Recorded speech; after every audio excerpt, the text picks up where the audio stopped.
All right. I'm being told by the powers that be that it is time to say bonjour to Expedition 33. So, Nico with a C, let's get on with our adventure.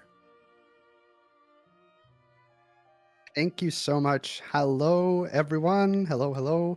My name is Nico with a C, and I'm here to showcase Clair Obscur Expedition 33. I can't say it in French as well, so I'm not going to even try to do that.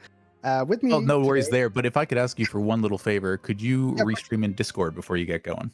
Of course. You know what? The funny thing is, Awesome. I Thank even you. promised my co-commentator that I was going to do it, and then I didn't do it. You know? Here we go. Things move fast when you go from one Discord room to another. Those little I things will happen. know. So, no worries I at all. went a little bit too fast. But yeah, this is going to be the any percent glitchless story run.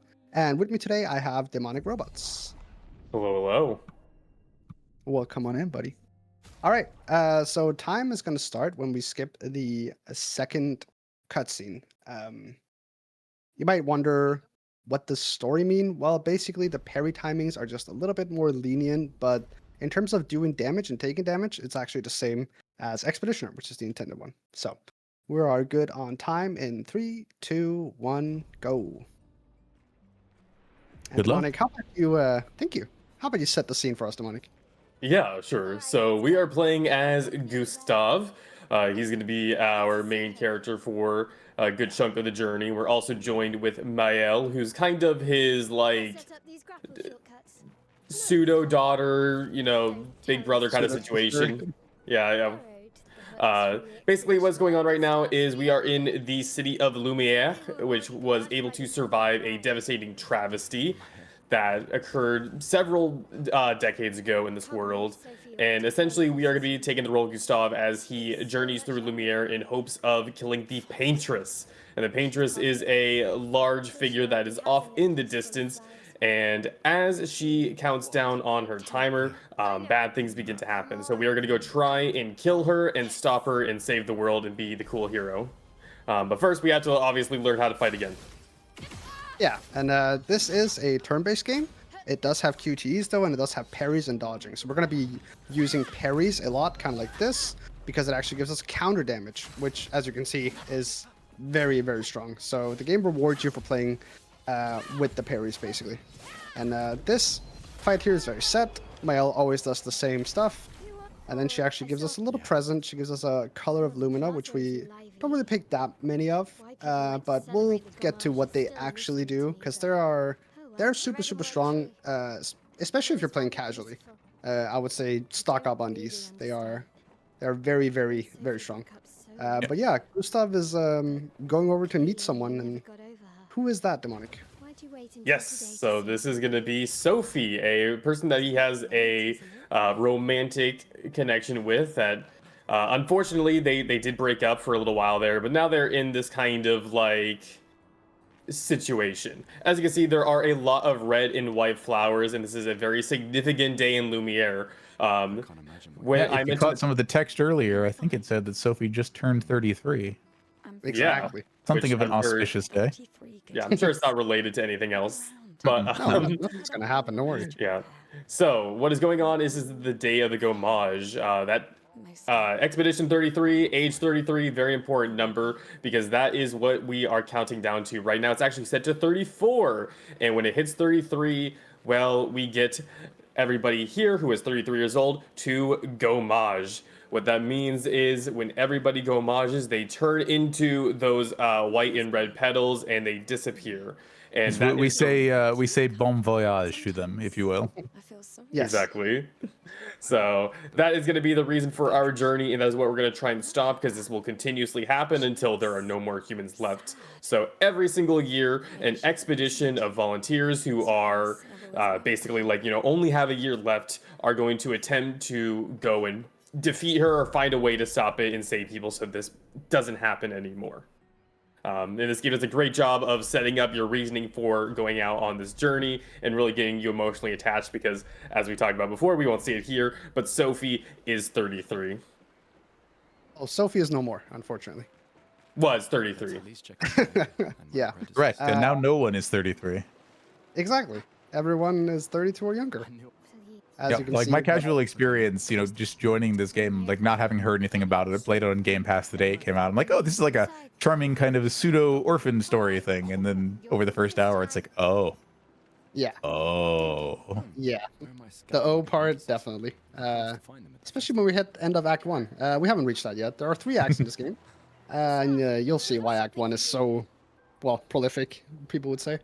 But yeah, here now we are at the night before the expedition's farewell, or before they leave to the monolith, or to the continent, sorry.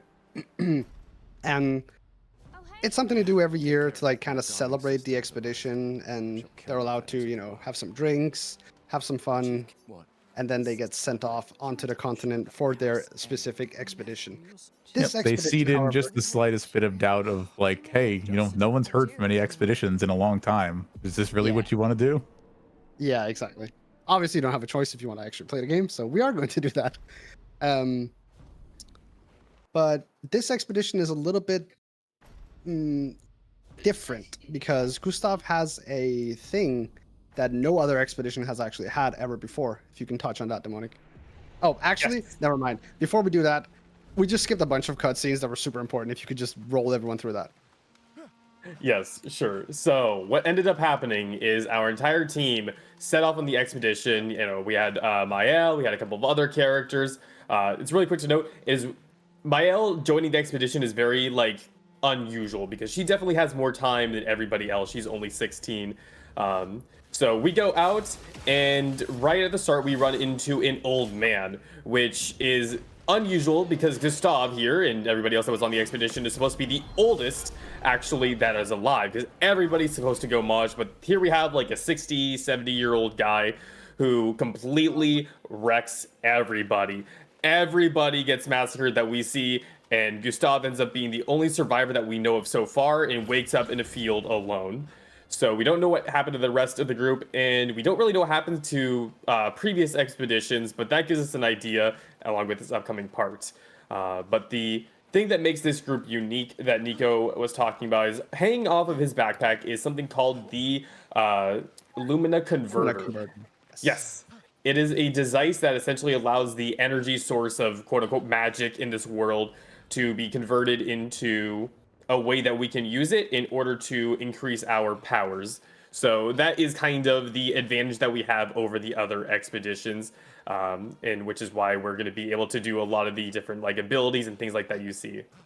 Yep. You could understand how they wouldn't really have had a chance at their expeditions if they couldn't level up like we can. No Lumina converters, no leveling. Exactly. Kind of hard to play an RPG that way. Yeah. It's been done. Here, yeah. True. Shout out to level 1 challenge runners. Exactly. Thankfully, we do run into another one of the survivors. This is Lune. She is kind of the wizard sorceress of the group that we're going to be able to use as a mage for the first beginning of the game. Yeah, she's a fan favorite for sure. We use her not too much. We use her when we have to, basically. But we're gonna get another character later on that is quintessential for the entire run, basically. To put it lightly. Also, if you were paying close attention across the bottom of the screen, we were granted an accessory or a pictos, which I'm curious to see how much those fit into how the routing goes across the game. Oh, they fit in very much so. We hardly figured that yeah, might we be the hardly case. go out of our way to pick up any, but there are some very, very powerful ones that we want to get. Critical Burn is a very powerful one early on because it gives us 25% increased critical chance on enemies that are burning, and we just so happen to have a character that can apply burn to enemies, which is Lune.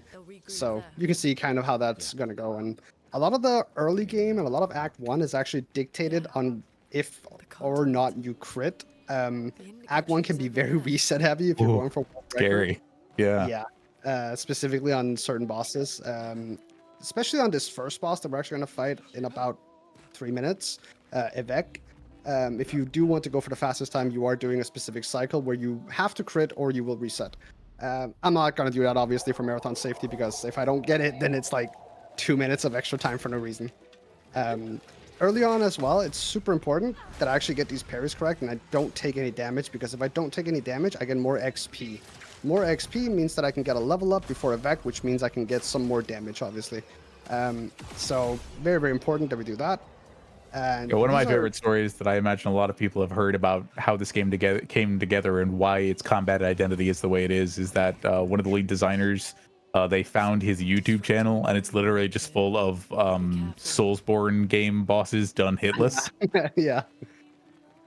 Yeah, it's really, really cool that he actually incentivizes people to be like, oh, the better you play, the more you get rewarded, actually, which is again throwback to the parry mechanic, which gives you counter damage and stuff like that if you parry everything perfectly.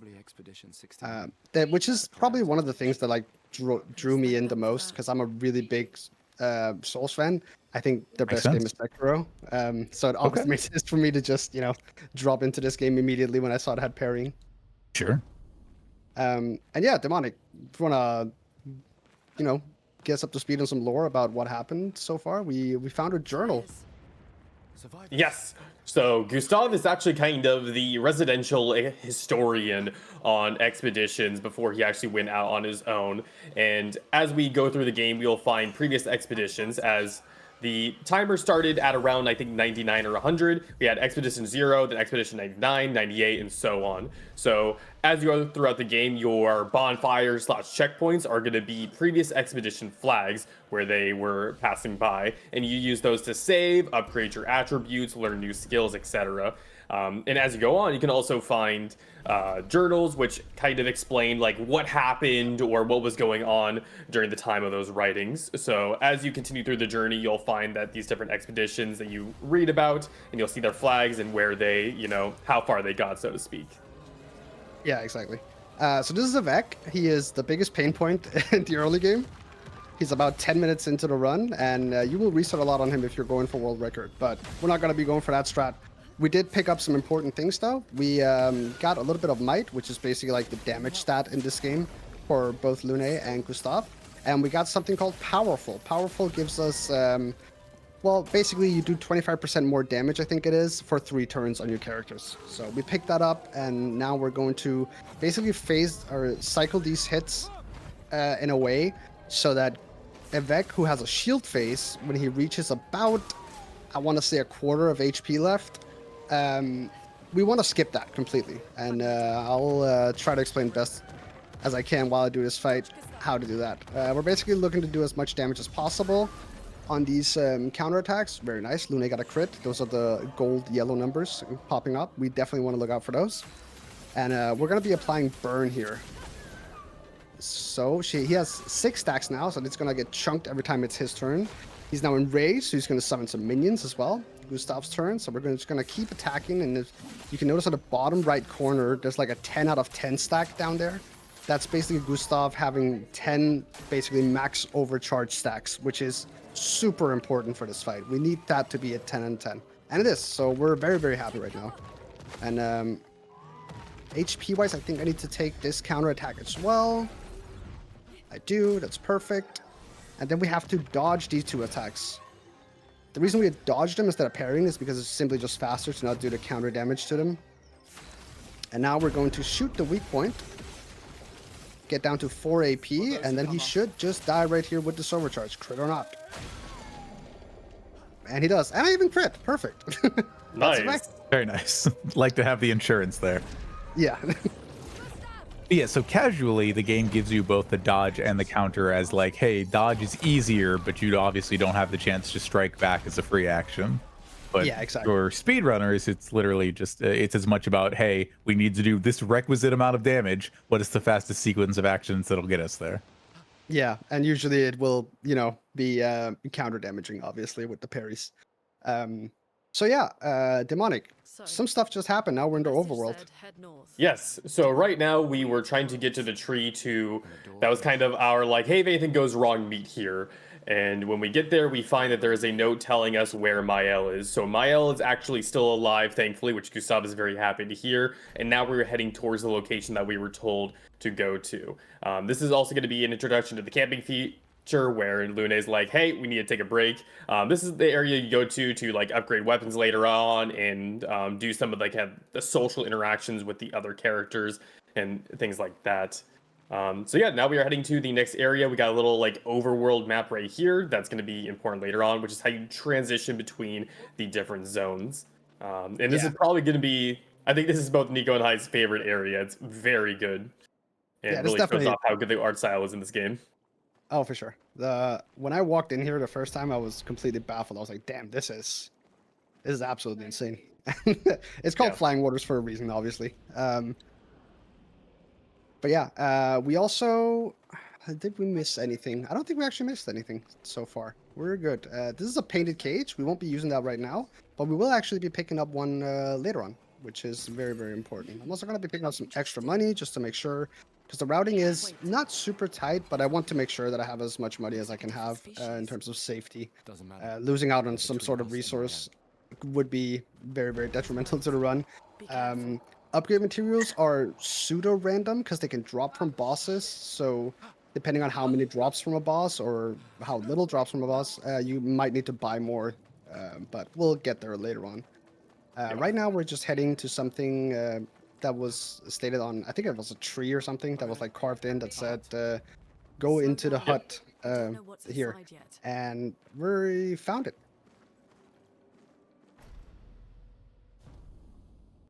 And we are going to be taken into something called the Manor. And you might be wondering, how does this look like this inside when it was so small on the outside? Play it casually and you'll figure out why. We won't spoil that part. We do have to spoil a lot of stuff, unfortunately, for people that haven't played it. But yeah, we find Mael as well. Absolutely perfect. She was here all along. It's kind of vibing. Yeah, she is vibing. Something else that is a vibe, because I know that we are raising money for an amazing cause. And funnily enough, the development team of Expedition 33 actually had a emotional support helper, which was a dog. If you go through this painting right here, they actually have a dedicated room for him. He's called Minoko, which is also one of the characters in the game, and I just think this is one of the best Easter eggs I've ever seen in my life. Oh, that's terrific. Yeah. And now that we have Mael, if you want to explain how Mael really works, just like briefly. Yeah, so Gustav, every character is unique. Gustav has his arm that charges up to do more damage. Luna is the sorceress. Mael is one of the big damage dealers that we use a lot of. She has these different stances, which will give her different stat bonuses, and every attack will transition her into a different stance. So there's like offensive stance, defensive stance. The big one is going to be the virtuose stance, and that's kind of one of the reasons that we use a lot of her in the run, is because her virtuose stance gives her a 200% or 150% damage buff. I can't remember which one exactly it is. 200. Yeah, 200%. So it's a very big damage buff. Definitely is. And you want to maybe shout out who this guy is right here? Yeah, this is the Curator. He is basically the guy who we assume that he saved Mael as she woke up here and he was there and he's relatively chill just by attacking us right there. That was just like a friendly little duel. He's going to be important later on. He's one of the ways that we actually will upgrade our weapons. We also are introduced to a little guy called a Gestrel right there, which Lune was very excited to run into. And they're basically these like fun little guys who let us know that there is a village nearby that we could possibly use to continue on our journey and get some resources. So that's where we're going to be heading to right now. Yeah, the little Gestrel that we met there is Noko, who is the son of Monoko, who we're going to meet later on. He's a cute little fella. Unfortunately, we don't see much of Noko, but he is by far one of the funniest characters in the entire game. This jump right here is actually a little bit of a time save. You usually have to mantle those, but if you time it correctly, you can jump over it, which is super nice. And we're going to be doing a little bit of leveling here. We're going to give there, there, and there. And then we are going to get Swift Stride, which is the spell that actually puts us allows us to get a virtuous stand. If someone is burning, we can use that. I also have to put some... Oh, that's the wrong one. I did that in another way than I'm used to, funnily enough. There we go. While you're leveling up, I would encourage people to donate and level up the marathon by adding the Menace boss fight to our upcoming Castlevania Dawn of Sorrow run. Lonely will do an extra boss fight playing as Soma in addition to the Julius run of the game that's already scheduled. If we can get to a total of $700, if you want to use exclamation point donate in the chat, you can donate to the bid war for this very run to see which outfit we will have CL in when she joins us.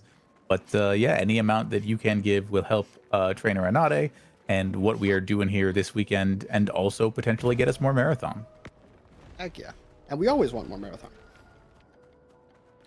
So yeah, I just shifted around some pigtails, made sure that the turn orders were correct because we really want Lune to go first, Gustav to go second, and Mael to go last. And that's because Mael needs to get Virtual Stand, and we need to have a mark on the boss fight that we're coming up on. This is Goblu, or Goblu, however you want to pronounce it, to be able to use Per se in Virtual Stand, and you'll see exactly why that is going to be the case.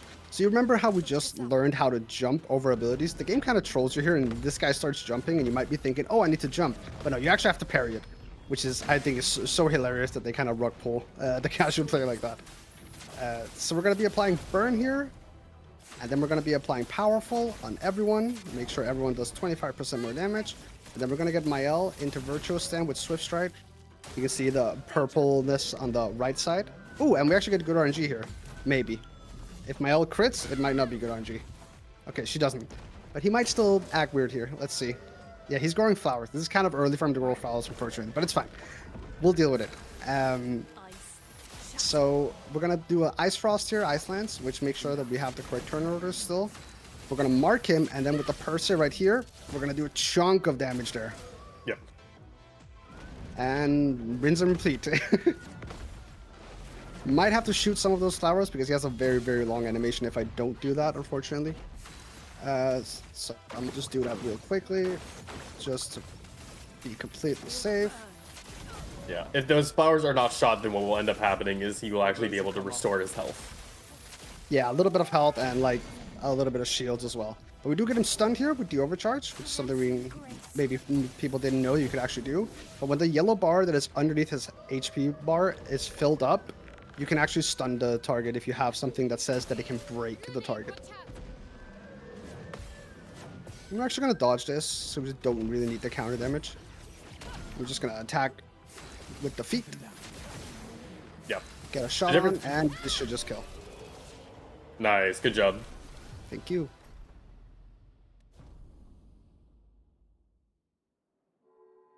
So that's the bread and butter of most of the early game fights, basically. Get into Virtual Stand with Mael, get a mark on the target, and get a Percy from Mael on the target. And then you kind of just pray that you crit for I think the next boss fight at the very least. We want to crit at a very specific time. If we do crit, we skip, I think, around 25 seconds of the fight. If we don't, we have to take the time loss, unfortunately. But this is the first instance of sorry, this is the first instance of what's it called? Leveling up our weapons, which is what we're going to be using the curator for. And yeah, go on, Dominic. And then for reference as well, the way that we know that we have critted is if the damage text is yellow instead of white. So if we see that yellow text, that's a crit, and that is usually good depending on the cycles. We try to like not do too much damage in some areas because otherwise we would trigger phase changes, which we might not want at that time. Yeah, exactly. Specifically later bosses, we're going to be very, very careful about how we actually do damage to them because we don't want them to phase too early, and we'll get there when we get there. This next place is Ancient Sanctuary, I think it's called. Yes. Yep. Game told me. Nice. And this is a path leading up to where the Gestural Village is, because we actually have to go there because we've been told that the only way to actually get over to the continent where we need to be able to actually not just swim but traverse the overworld in a way that we can't do right now. So we need someone called Eskie, and he's probably the best mount in the game, hands down. Or not in this game, just in any game ever, in my opinion. This here's another boss, if you want to call it that. He's not too difficult. He's kind of just teaching you how to do counter damage as well, and he has like a few like weird timings that you need to get down. But we're just gonna be doing the exact same thing that we were talking about earlier. We're gonna be doing some burn, we're gonna be doing some powerful, swift stride, and then we're just gonna mark and Percy. So if you have anything, donations, anything you want to plug right now, is a good time. Okay, fantastic. I do want to thank the runners in our Tetris 99 showcase that finished up a little bit ago, including our kind of de facto runners who joined us from the audience, because one of them sends in her donation. It's 7th Ace with $25, saying $5 for combined Tetris placements. Thanks for putting it on less than 3. And yeah, congratulations again to 7th Ace on her amazing victory during Agendracher's Tetris 99 showcase. That also all went to the flower suit outfit for our Clair Obscur costume bid war. So for the time being, CL will be adorned in the flower suit as soon as we get the chance to do that. But that can change at any point throughout the run. It can. And we're actually maybe about 5 to 6 minutes off of getting CL. So if you want to get that changed from the beginning, now is a very, very good time to snipe it. Yeah, I also want to point out this game is obviously amazing for so many ways, but one of my favorite features is the voice acting is super, super good in this game. A lot of people say that Gustav looks like Robert Pattinson. He is actually voiced by a different famous actor, British actor, called Charlie Cox, who you guys might know as Daredevil. But it has an all-star cast. It has Kirsty Ryder, who is one of the voices of, I think her name was Kuroki, one of the characters from Sifu, which is another really good game. And then Mael here is voiced by Jennifer English, who you might know from Baldur's Gate 3 as Shadow Hearts. Absolutely insane cast, honestly. Yeah, and I will try and count or mention some of the other voice actors that are part of it, because again, it's a banger cast. We also don't see him yet, but when we are introduced, we actually run into Renoir, and he is actually voiced by I figured Andy you were going to Serkis. mention him when we start talking about voice actors. Oh yeah, you Yeah. have to. So this is Ultimate Sakapatat, and yeah, Sakapatat is just a fancy way of saying sack of potatoes, which is what these gestrels have made. And we're kind of just going to be doing the same thing as we talked about earlier. Don't worry, it will change after this fight. We're not going As we to do the mentioned, same this game is combo very over. French. It is very, very French. And yeah, he's also teaching us kind of the same moves that the other character was, Robust.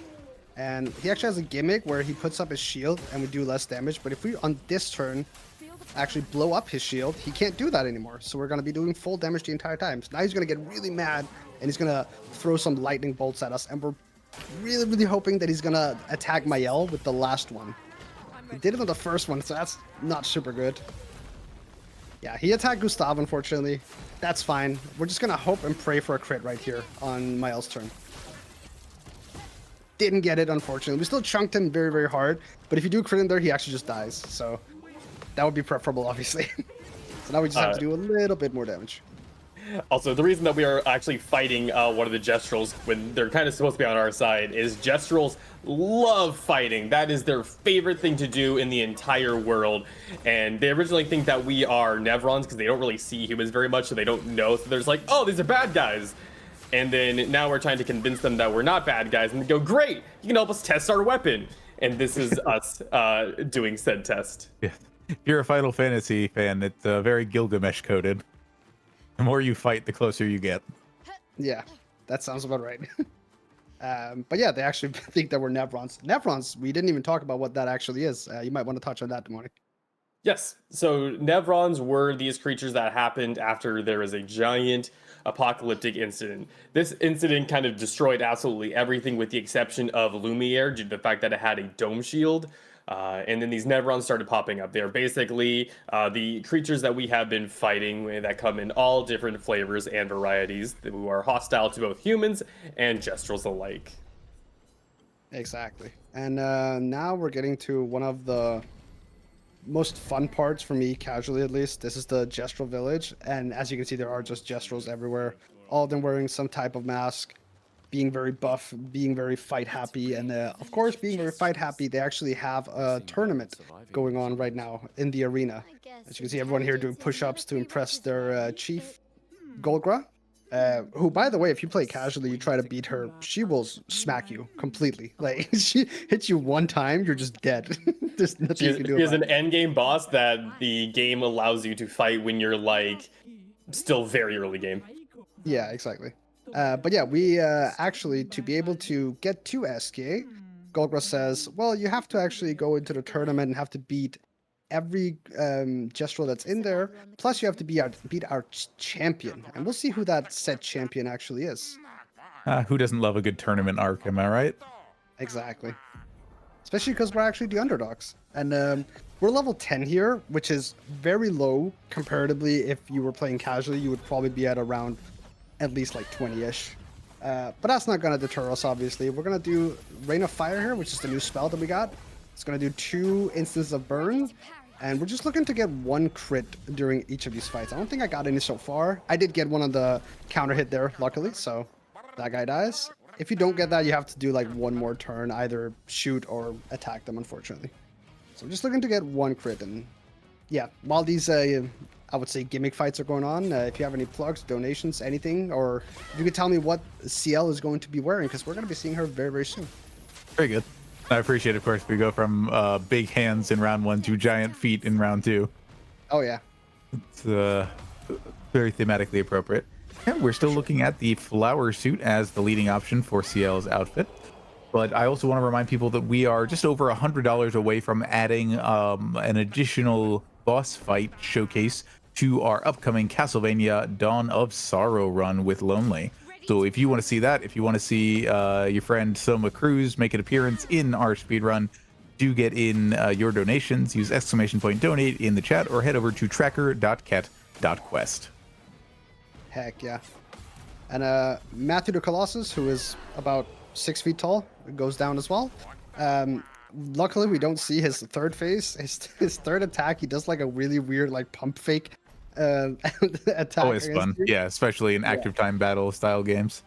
Exactly. But hey, you know, I mean, if you've ever played Shadow of the Colossus, some of the Colossi are not that big, so... That is true. Oh, that's unlucky. I think it's okay if I take a little bit of damage there. It shouldn't change too much. Okay.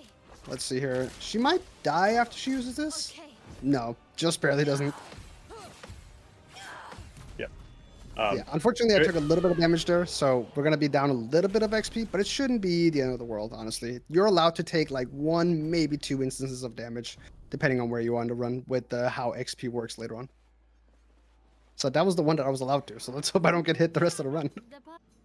Yeah, that's kind of another thing is not only do you not get as much XP if you get hit, but also this is a RPG and we are skipping a lot of side content and grinding that you can do to level your characters up and get stronger. And so because of that, it's going to get to the point where if he does get hit, that character is just dead immediately.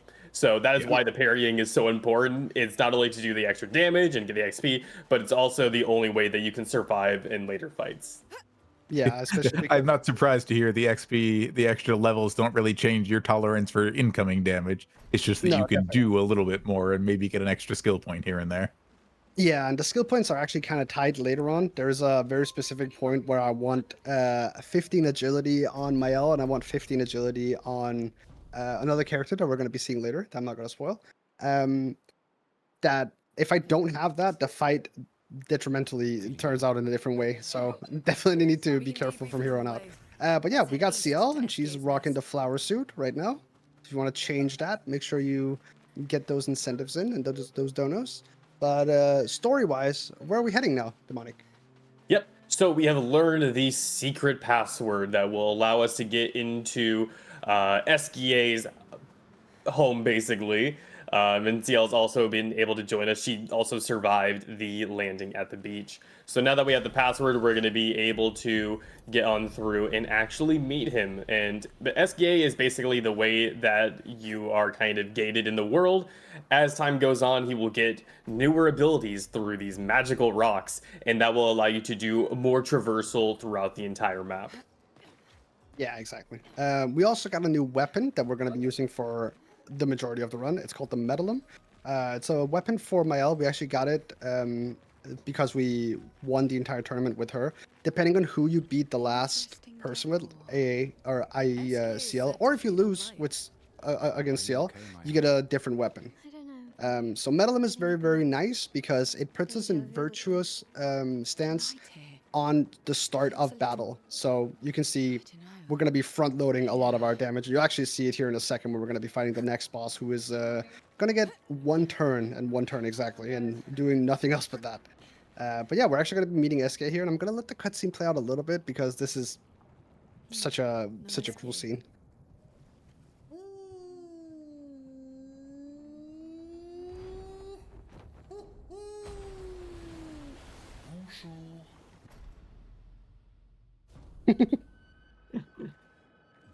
Everybody loves SK. Yeah. He's voice acted by the absolute amazing. I want to say his name is Maxence Costanza, something like that. Maxence Cazorla. Yes. Cazorla. There you go. Maxence Cazorla. Absolutely amazing. He also mocap a lot of the people actually. He mocap Gustav, and I think he mocap Burso as well, which is Yes. super super cool. So we are going to be getting, that's the wrong way. 5 agility, 40 might. That is all we need on her for now. That is not true. Let me just make sure I do this correctly, because we have a little bit here and a little bit here. Yeah, I kind of forgot to do that.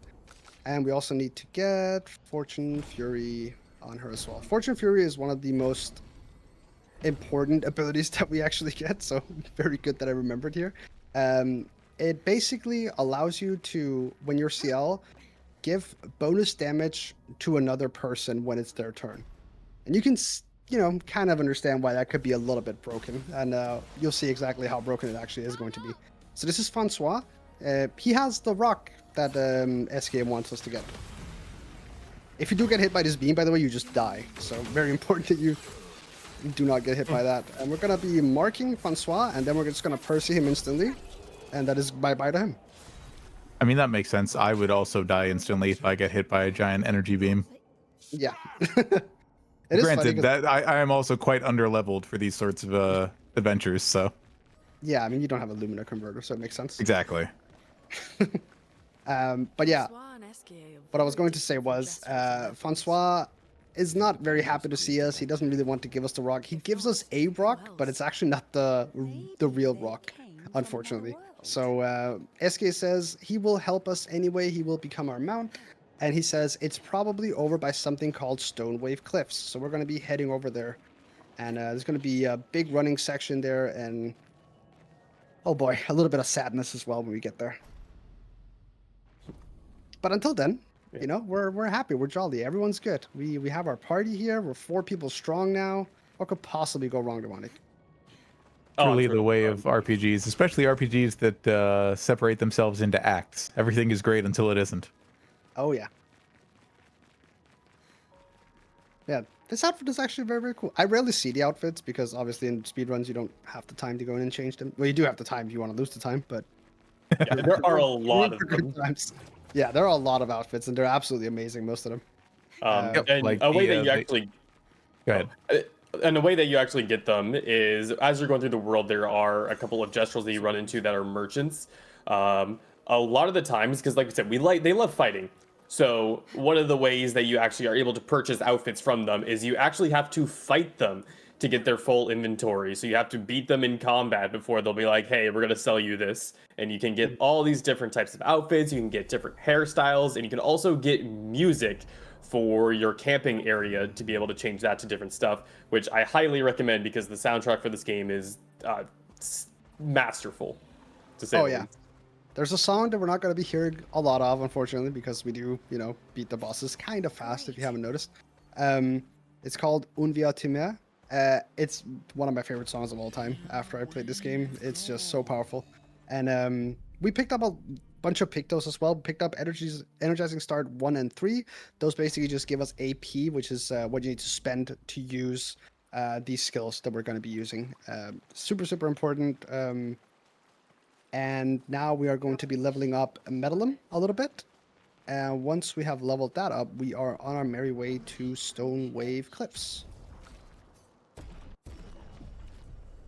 Yeah, to speak to a little bit more to the outfits and on the exact opposite side of the emotional spectrum from what Nico was just saying about the fantastic and affecting music.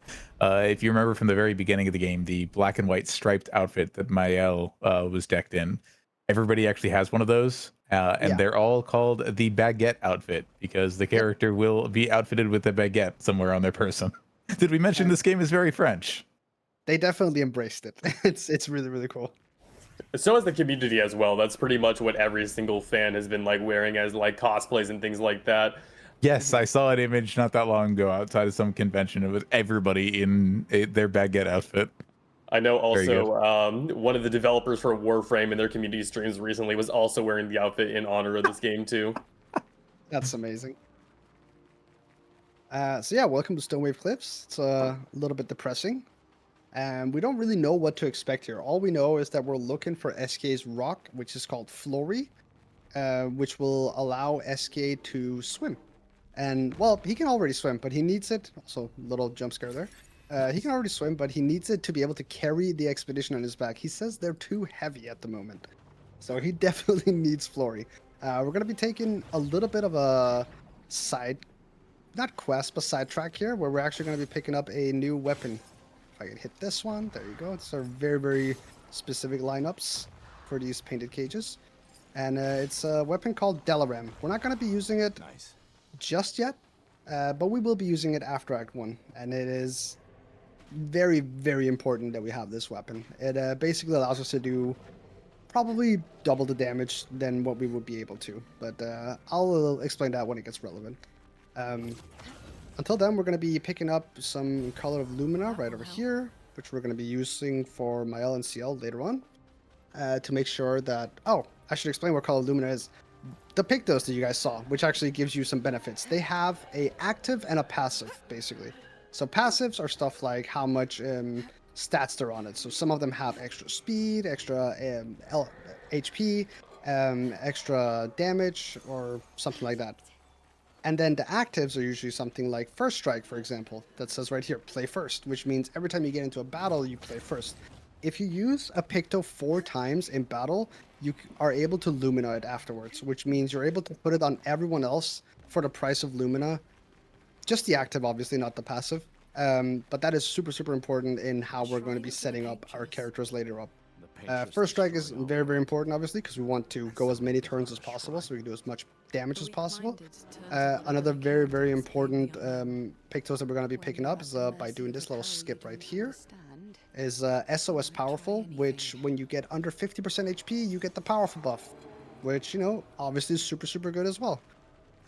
We can go below 50% HP on purpose, not so much by getting hit, but by using a specific spell called Our Sacrifice, which CL has, which you'll see later on. CL is very important to the route, as you can tell. She has a lot of good stuff. Damage buff, making sure people's HP are correct, and then she has something called a gradient attack that you're going to see later, which is absolutely broken in terms of speedrunning. While we're all running up here, though, we have time for donations, plugs, anything you'd like. Okay, yeah. I just, you mentioned earlier when we were, when you first mentioned, what we're here for, what we're doing, helping raise money for Trainer Renate and their new service animal.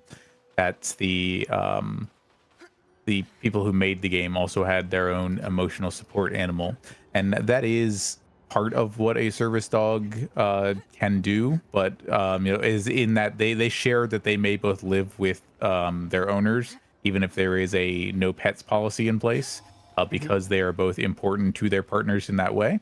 But service dogs are specifically generally trained to work with one person and on very task oriented basis. So in this case, Quet will be helping Trainer Renate like avoid allergens and occasionally help like navigating terrain and things of that nature that are just fundamental to helping a disabled person live their best life. So that is what we are here to help Trainer Renate do, and any amount that you can give helps us get to that point. Like this $21 donation from CL, who says, the white outfit is very fetching, sure, but what about something a bit more practical for our expedition? And that went to the Gomage outfit, putting it in the lead. So when you get the chance to do a switchover, that'd be great. Absolutely. Should be able to do it right here. There we go. Also very sleek.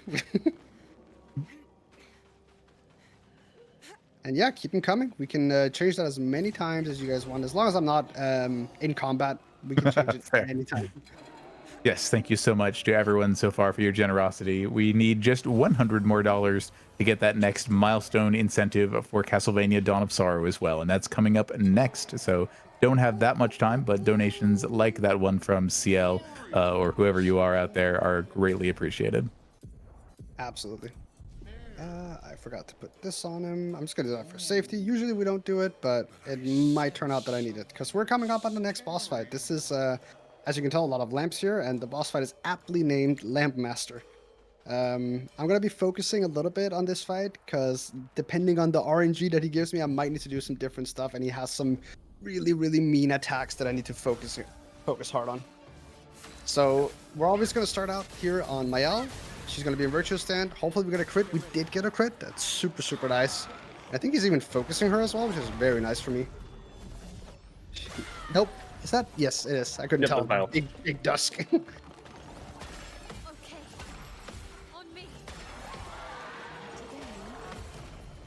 Okay, it's completely fine that he goes on CL. She has a lot of damage too, as you can tell. Gonna be really powerful. We did. Very, very nice. Powerful there. We're gonna go into Swift Stride, makes our virtuous again. Very nice.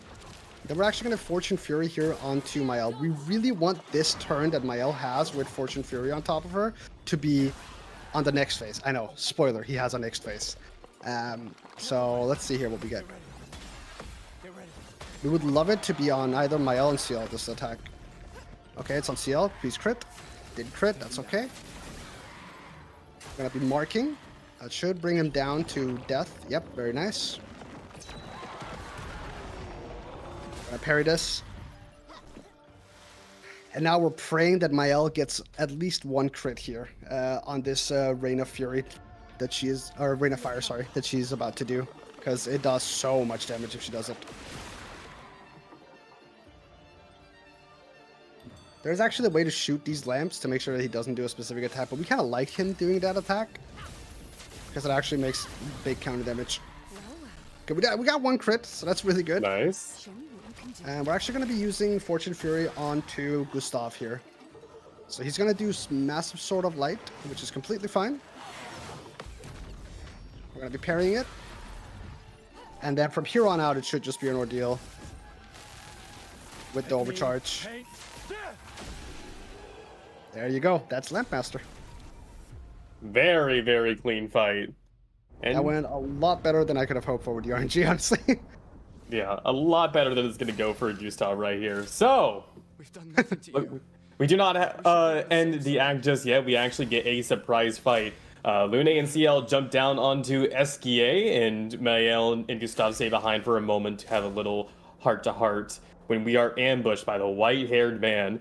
And as you can see, you know, they do notice that something goes wrong, and they do want to go back up there to help out. Unfortunately, though, we have a phase 3. Big surprise from the Lamp Master that is distracting them. So right now, Mael is currently trapped, and Gustav is critically injured. As you can see, he is at 1 HP. And, you know, we're trying our absolute best. Nico's very, very good at this game. Incredibly good. He's doing the most damage he can, so he's going to charge up his arm. And let's see how much damage does to his bar. We won! Yeah, for sure. For sure. We killed him, guys. Yeah, so, yeah, unfortunately, Gustav does not make it. He does not make it further than Act 1, and now we're introduced to another handsome fella. So this is Verso. We got a couple of glimpses of him early on in Act 1, but they were very, very fleeting moments and kind of jarbled. You didn't really know what was going on. He has come in and he was able to fend off the white-haired man, and now he has joined the party. As you can see, he is also an expeditioner. He is wearing the very similar outfits. He is a little bit older looking, not too old, but we do see a little bit of gray, a little bit of kind of like that Silver Fox vibe. But basically, he is now the newest character to join the expedition and kind of replaces Gustav in that role. However, he does have his own unique abilities compared to Gustav that are actually very helpful. Oh, yeah. So the whole gimmick with Verso, as you can tell so far, there's been like a little bit of a gimmick with every character. CL, if you use a light and a dark attack, you go into something called Twilight mode. She's like a fortune teller kind of vibe. And once you do that, you do more damage once you get to that turn. Mael, obviously, virtuous stance. Her stances is what the most important thing. We're actually skipping a tutorial here, by the way. This guy's going to teach us something about gradient counter, but we kill him so fast that we don't even get the tutorial for the gradient counter. I hope that never happened to anyone casually, because that would be absolutely terrifying if it did, because you would never know what to do. It's a specific attack that you can only parry with a specific button instead of just the normal parry button. But yeah, Verso's gimmick is basically that he has a, what do you call it, a perfection system, kind of like Devil May Like Cry. a rating system. Yeah, kind of like Devil May Cry. Like the higher rating you have, the more damage you do. And it goes from, I think it's Expeditions? how, what does it go from? Does it go from It E? goes from D. It goes from D to S. So D Yeah, C B A S. exactly. See, I was about to ask what the French version of "smoking sexy stylish" is. So, and another thing about it is like we talked about how parrying is very important to like not do damage or not take damage in this game, and how you get extra XP and stuff like that. His character is like the epitome of that because if you take damage, you will lower your ranking, which means you'll be doing less damage. So if you're parrying and dodging and not getting hit and taking damage on him, you will continuously deal more damage, which will also buff certain abilities depending on what the rating is. Yeah, and a very, very important thing is that we picked up the weapon called Delaram. We used it for one fight with Gustav, but we're going to be using it for the rest of the game for Verso because it has a passive on it that halves Verso's HP and makes him start in C rank, which is super important because that obviously means more damage. But he also has a skill that's called Defiant Strike, which lowers his HP by 10%. And remember the SOS Powerful that we talked about earlier a little while ago? Well, basically, he's going to be using that to go below the 50% HP threshold from the first attack that he actually does. And that's going to make him do more damage. So what else could we ask for, honestly? We are going to be doing a little bit of leveling here and a little bit of menuing. And once we're done with that, we're going to be going straight into the next fight, which is Dueliste. One of my personal favorites in this game. And we're actually going to be asking him for a 1v1 because we're only going to be sending in Verso since he is actually weak to the damage that Verso does with Delaram. So we're going to be sending him in alone. Going to be using First Strike, Inverted Affinity. If you want to touch on real quick what Inverted Affinity actually does here, if you Yes. remember what it does. I might be wrong about this a little bit. Let's see if I can get it. Inverted Affinity will essentially, basically, what it will do is you'll, instead of healing, you'll take damage, and that will actually lower HP. But we also get a damage buff if I'm correct. Yeah, so basically, you can't. Let me focus a little bit here because this pattern is a little bit odd. There you go. You can't heal while you're inverted, and you start the fight inverted, basically. But you will do more damage while you're inverted. So you can see here we just are absolutely decimating his HP bar. He got one attack off in phase 1. He should get about 2 attacks off here in phase 2. So I'm going to take this, and then I'm not going to be taking this attack because we don't want him to go below half HP here. Because if he does that, he does like another attack, or he like puts inverted on us, which basically is going to be, hang on here, timing.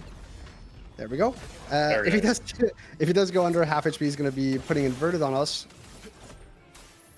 and that is going to mean that we're going to be losing about 10 seconds because he does that. And there, that's Dueliste. Very good. And I think that was the first example of it, but if you're noticing, we were actually doing 9,999 damage. So he was actually doing more because Nico is, again, very good at this game and, you know, was able to kind of min-max as much as he can. However, until you get a Pictos later on, and by later on, I mean very later on, you are stuck at doing 9,999 damage per hit. That is the maximum that you are able to do. Yeah. It's basically just capping it so you don't get too overpowered in the early game, I guess. A way that we get around that, however, is we do attacks that do multi-hits. So you saw right there, Verso had one that did 2 hits and one that did 3 hits. So that's one way to get around the whole capping of the damage that we're going to be abusing a lot later on. Because CL, she's got some tricks up her sleeves, but we'll get them when we get there. We fought Dueliste off. He kind of was this really big, powerful Nevron that had killed thousands, if not, well, no, probably thousands of expeditioners throughout the entire time. You kind of saw the whole battlefield scenery that we were at earlier with a lot of unfortunate people that have met him. But now we're going to be heading over to a new place because Verso, after we do this, we are first going to be giving Gustav a proper burial, actually. A little memorial resting place over here that we're going to be seeing. But after we do that, we are going to go to some place called Monoko Station. And why are we heading there, Demonic? Yeah. So at this point, we know that Verso is very different from the rest of the humans, very much similar to the white-haired man, which I wonder if there's a connection there, probably not. But he has been around for a very long time. The thing is, though, he has been out in the world. So while he's ran into expeditioners, that's a very kind of uncommon thing. He's been making friends with a lot of the Gestrals and Nevrons, and the friendly Nevrons, and kind of everything else. And we're actually going to go visit an old friend of his and hopes that he will be able to join us because, you know, we need all the help that we can get.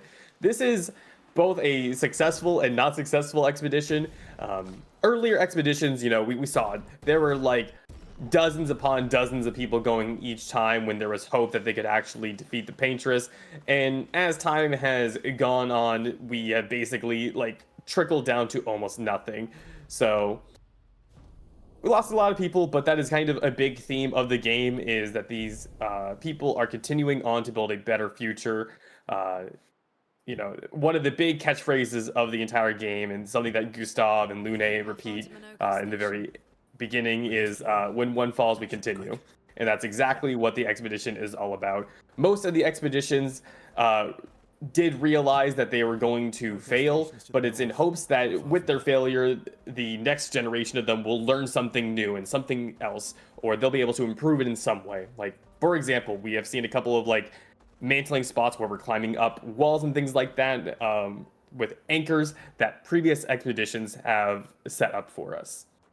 Yeah, the game does a great job tying its gameplay elements and even like little details to the story itself. Like you mentioned, when one falls, we continue. At the end of combat, the result screen button to go on is we continue. So Yeah. just a lot of little touches that make it feel like a almost kind of a storybook world, but you know, it's a very fleshed out sort of unreality, which is a neat space to play in. Oh, for sure. We're going to be meeting the new character here. He is called Monoko. Yes, just based on the dog's name that they had, which is really, really cool that I actually decided to do that. He is very, very special. He has a very, very interesting gimmick. We're going to be 1v1ing him as well with Verso. We got a crit there, so that's super nice. He did a not so favorable attack here, only giving us 1 AP back. So unfortunately, okay, he's doing Relentless here, and this is his gimmick. Monoko can turn himself into Nevrons, and the way he actually does this is by defeating Nevrons and then taking their feet. And yes, that is actually his gameplay. The only way you can level him up is actually by, or sorry, not leveling up, but the only way you can actually, oh, he didn't die. That's so unfortunate. Survived with 1 HP. The only way you can actually give him new skills is by defeating new Nevrons and having him in the party. Otherwise, he will never get new skills. Yeah, and there are a lot to collect. I mean, every single character has quite a large amount of skills. Monoko has like an entire board where you can like just go around the entire world to like fill it out, basically. Oh yeah. So in the cutscene we just skipped, Noko actually comes in and yells, "Nevrons, help!" And yeah, there's a stalactite here, which we are going to be having to fight. This is also our introduction to gradient attacks that we can actually do. I know I said earlier that the enemies could do it, but yeah, we can actually also do them. And you see that gradient charge down there? Once you have used, I think it is 20 AP, you are allowed to do 1 gradient attack. So we kind of get one there for free, and now we're kind of hoping that Verso just crits on one of these attacks. He didn't want to, so unfortunately we do have to jump over this and pop him 1 time, and there we go. That's stalactite done. Gradient attacks are super, super important because we're going to be using them a lot for 2 of the upcoming fights. And yeah, Monoko also joins us, by the way. He's willing to come to Old Lumiere. And Demonic, maybe you can talk a little bit about what we're doing in Old Lumiere. Yes, so I talked about it earlier that Lumiere, the place that we were starting out the game in with Gustav and Mael, was kind of the last bastion of humanity, so to speak. It was the only place that didn't get destroyed by what was called the Fracture, where everything completely fell apart for reasons that will happen later on. So this is going to be Old Lumiere. This was part of the city that was hit the worst and didn't have the dome shield. And as you can see, it is completely destroyed. So we're going to be heading here for a couple of reasons, but as you can tell, it did not go well. Yeah, but basically there's like breadcrumbs left by previous expeditions, so we're kind of following up on them and being like, oh, so you have to go this way to get through to go to the next place. What we do know so far is that there's something called axons, and we need to defeat them. If you want to touch on them a little bit. Yes. So axons are a specific type of nevrons that are extremely powerful beings. We didn't mention it before, but the Paintress actually has a kind of energy shield surrounding her, and we are not able to break through it.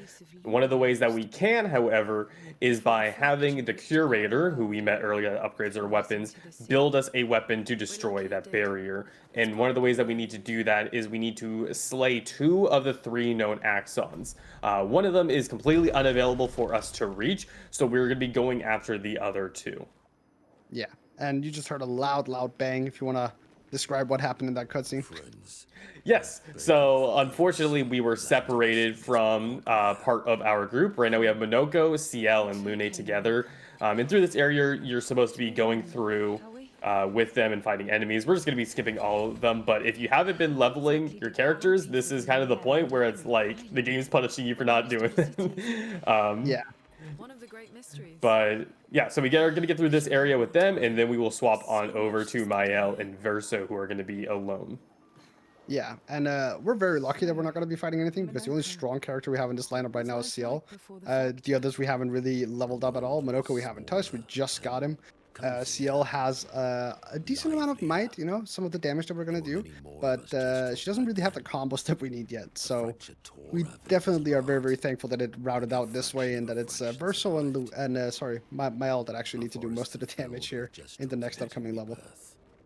Yeah, it's also worth noting that right here we're going to find a expedition journal.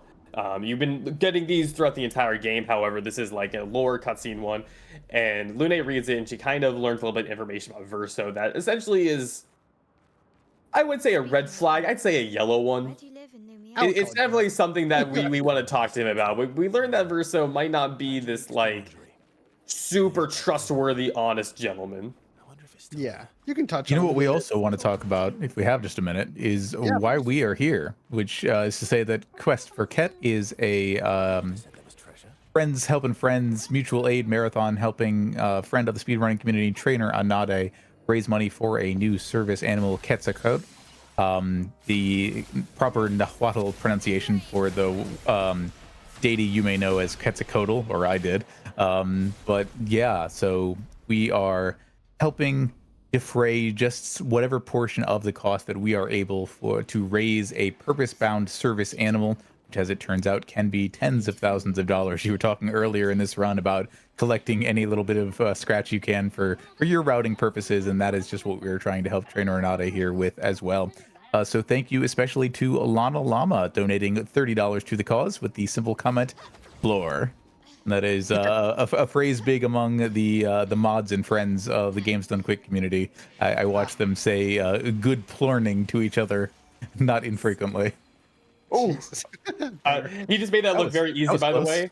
Yeah, we needed to pick up that Pictos, and that way that he went around it, you can actually hit the enemies to somewhat stun them, like right here, and that will let you pass through. You can't do that to all 3 of them, so you have to kind of kite them around, and if they touch you, it is a very big time waste. It definitely is. I got a little bit of a bug there where my menuing didn't want to show up the way it should, but we're all good. And yeah, we picked up a new Pictos. It's called Auto Rush. Auto Rush basically gives you something called Rush for 3 turns in the beginning, which is basically just the equivalent of having a lot more speed. I think it's like 100% more speed, agility, whatever you want to call it. So you get more turns. This is going to be super, super important for fights later on to make sure that the bosses have as little time as possible to actually fight us. And Demonic, we're fighting this man here. His name is Renoir now. What happened? Yes, so we have approached his mansion, and as we started approaching it, we saw in the doorway a person from Mael's visions that we haven't been covering, and Verso tried to get inside of it and was unable to do so, but we find that there's some history there. And then all of a sudden we are attacked by Renoir. This is the man who attacked us at the very beginning, pretty much slaughtered the entire expedition except for Gustave, Mael, Lune, and CL. And really, he's just very clearly a bad dude. So he's coming here to try and stop us and slow us down. And this is pretty much the DPS check of early on, where this is the boss that I know I got stuck on, and I'm sure a lot of people did. And Nico's doing a great job of making it look easy. Fortunately, I got a little bit too trigger happy and accidentally pressed the button I shouldn't have, but he should be dead here on the next turn, maybe? Hopefully he doesn't. Okay, nice. I was a little bit scared he was going to do a mask attack, which takes forever. He should either die here or on the next turn. Yeah, he's definitely dead here. I could have had him dead on the previous turn, unfortunately, but yeah. I double pressed my A button instead of my X, so that happens sometimes. It's also very important to do that fight quickly, because if you are not able to kill him within a certain amount of turns, he almost completely heals all of his health. Yeah, those were like the pedals that he brought out. You definitely don't want him to do that. And we got some more upgrade materials, and now we're going to be upgrading CL's weapon, Cielison. We're also going to be upgrading our healing tint, which we're going to be using that for a very, very specific thing, which you'll see later on. But yeah, we're going to be upgrading this to level 9. And then we are going to be going and fighting our first Axon, which is on the island of Visage. Which is probably one of the spookiest places in this game, honestly. Yeah, it's kind of, I would say, very Zelda-inspired. The intended pathway is that you are actually supposed to kind of go through these foggy, mysterious-looking areas. We're not going to be doing it, but there is some optional content where you are actually able to go down alternative paths than the main one, and you will run into a couple of bosses. And these bosses are these giant masks that you can see right there. These are completely optional. However, it's kind of like Breath of the Wild, where if you don't defeat them, then it's going to make the boss fight significantly harder. However, if you do actually take these alternative paths and kind of clear out their first few phases, so to speak, it'll make the final boss easier. Or not the final boss, but the final boss of this area easier. Yeah, for sure. They're not going to come into play when we fight him, luckily, because we have set it up in sort of way that he's a two-faced boss. I'm going to spoil that right now. He gets, if I'm not mistaken, a whole whooping 2 attacks out in phase 1 and 0 attacks out in phase 2. So it's going to go by pretty fast. So the two-phase boss thing is more of a technicality, the way we play it. Got it. Exactly. We actually found a way where is super funny. We found a way in another category called restricted, where if you do a certain skill, I'm not going to spoil it because I'm not sure 100% how it actually works. But if you do a certain skill at a specific time when he phases, it actually insta-kills his next phase. And it just completely skips it. Yeah. It's super weird that existed. We found it because of, I think it was on Reddit, if I'm not mistaken. Someone posted it, and then it was brought to our attention. We were like, what? What are they doing? Yeah, no, monkey is on typewriters theory absolutely pays off sometimes. Like sometimes it's the dedicated glitch finding community, and then sometimes it's like Boba Skip in Metal Gear Solid, where somebody accidentally does something completely unthought of in a casual playthrough that becomes a core part of speedrunning tech. Oh, 100%. We kind of had that happen in this one too, where in the 90% run there, we have warping, save warping, and save warping in this game is incredibly broken. Like, you can do some crazy stuff with it. You can overworld skip stuff, so you don't even have to do like Old Lumiere. You only have to do one of the axons, because if you skip Old Lumiere, the game gets very confused and it's like, I don't know where to put you. Please, dear God, what are you doing? So it basically just puts you after you fight the first axon, it actually just puts you towards the monolith afterwards, which I find super hilarious. Yeah, you basically learn what the debug behaviors are for like the kind of things that would only happen when they were building the game and it was still, you know, in a unfinished state, where it's like, hey, here's our error handling in case the player character ever gets to a location that we absolutely don't know what they are. Here's like where we'd put them back down. And if it just so happens that warps you way ahead in the game, well, so much the better, right? That's definitely better for us. We're going to be doing a little bit of leveling here, and we're going to be doing a little bit of menuing as well. I'm a little bit rusty on the menuing, so I do apologize, but we got this, and we got this. Anyone who's watched enough RPG or RPG adjacent speedruns knows that menuing is serious business. Like, whenever I hear people talk to themselves as they're doing menuing in a run, I'm always, as a host, it's like, no, that is serious time. I do not talk during this if they need that to keep oriented. Yeah, exactly. The worst part is I don't even do it in a helpful way to myself. I just say this constantly. Like I don't even say the things out loud. Very But good. yeah, this is Visages. This is the first phase of this fight, and we're gonna be using our sacrifice first, which is gonna drain Mael and Verso's HP down to 1 HP. So they're basically instant. They get hit once, they are 100% just going to die right there. So we're gonna obviously not gonna let that happen. We're gonna parry everything, and you can just see the amount of damage that we're doing because of all the buffs that we're stacking on top of our characters. It's gonna take some burn damage here too as well. And now he always does Determination Mask, and then the mask after that is actually RNG. He has one mask that is about 10 seconds slower than the other one, so we really don't want that one, obviously. Now we're gonna be applying Fortune Fury onto CL. And you might be wondering, wait, but Mael was the main damage dealer earlier. Well, from here on out, it's going to be CL until a little bit later in the game. But yeah, Visages is basically done. Peace Mask, very, very nice. This is just going to be a couple of parries. There we go. And now, this guy is actually all but dead. He doesn't know it yet. He doesn't know it yet, chat, but he's all but dead. What's going to happen is we are going to, let me see here. I just forgot what I'm going to do. I'm going to Rain of Fire.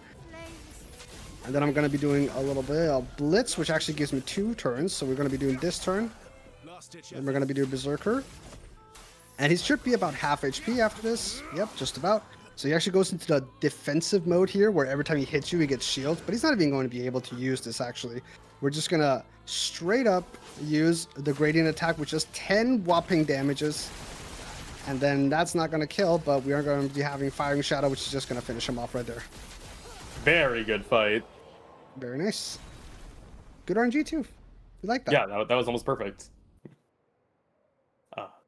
Yeah, so that is the first Axon. We were able to take the chroma from it, and we have given it to the curator. So we have one piece that we need, and we'll get the second one. Something that I like about the Axons is this game is definitely focused on Mael as the main character, and then having Verso and Gustav kind of be the secondary protagonists. So CL and Lune don't really get much time to shine, but the Axons are the one exception. So we skipped it there, but CL actually was able to save the group from being possessed by the masks by kind of using her backstory of being very accepting and being very understanding of the world and the tragedies and the goods that come with it. And that was what allowed her to basically defeat the Axon and save the rest of the group. So that was kind of her moment to shine. And now we're heading to Sarin, which is going to be kind of Lune's moment to shine. Yeah. Sarin, Siren, however you want to pronounce it. It's definitely different depending on what language you play this game and the pronunciations. I've been told that Lune is not pronounced Lune, but it's actually pronounced Lune. So I apologize to any French native speakers that are cringing at the way I pronounce her name. But that's the way they pronounce it in the English version. I'm sorry. I can't do anything about that. It's probably not the worst thing they've heard when it comes to English language fans of Expedition 33. It's like Naruto versus Naruto. It's kind of some localization there to make it easier. Exactly. All right, here's a donation challenge for people. Tell me in a donation either the biggest mispronunciation that you had for many years, or the one that everybody else does that you know better. Ooh, that's a good one. I also want to point out anything I've like pronounced horribly wrong. I mean, the one for me for many years, especially that kind of got restoked when Final Fantasy VII Rebirth came out, was Ketchi versus Kate Sith. Oh, that's a good one, actually. Yeah, as a longtime fan of both Final Fantasy and the Persona series, and other things that dabbled in folklore, it was always Ketchi in my mind. And then when they said, like, no, Kate Sith's totally fine, I was like, fine. I don't have to like it, but it's fine. I've seen people jumping off a cliff just from. I know I read an entire 7-book trilogy by Brandon Sanderson, and there was a character in there. I didn't like talk to anybody else or hear anybody else say it until way later, but I was pronouncing their name in a completely wrong way, and I'm like, I did that for like several months over like dozens of hours of reading, and then I just listened to the author say their name correctly, and I just kind of sat there for a minute like, oh my god. No, for sure. There's something to be said for the idea of like the intent of the author versus how that message is received on the other end, and that goes down to little things like pronunciation. Is it intended or otherwise? Oh, for sure. I feel like though, specifically with this game specifically, because it was a French development team, I feel like when they translated to English, they worked so intensely with the VAs. They definitely meant them to be pronounced this way in English at the very least. Yeah, I wouldn't be surprised. Yeah, Sirendo, Speaking of however. working with the VAs, did we mention the VA of our new main character, or rather the one who joined us after Act One? We have Monoka? not. Yeah, Oh, no, okay. perhaps one of the most famous RPG voice actors of recent years, Mr. Ben Very true. Starr. Yeah, he is in absolutely everything these days, apparently, is what he's Yes. being told. His main one is he is Clive from Final Fantasy. That's his most like recent big one. He's Indeed. also Arthur in Warframe 1999. Yes, and Kazan in the first Berserker Kazan. If you're also a Oh, Souls-like gamer, oh, is he? I didn't know that, actually. yes, I didn't know indeed. that. That's cool. Yes, this area is kind of lengthy. Unfortunately, there's a lot of running. You're supposed to obviously explore this entire area is super gorgeous, and you're obviously implored to explore it as much as possible. Get some cool new upgrades and stuff like that. We're not going to be doing that. We're also going to be shooting this guy so we don't get into combat with him, which is a nifty little trick. If you didn't know, you can actually do that. If there's someone sneaking up on you, you really don't want to go into combat for whatever reason, you can do that. And we're just going to be making our way over to Sudan as fast as possible. In the other categories, restricted at 90%, they actually completely skip this place now, like I was talking about, because they only have to fight one of the Axons, so they obviously take Visages, because that's just a faster one. It's a lower level Axon. So they just never get here now.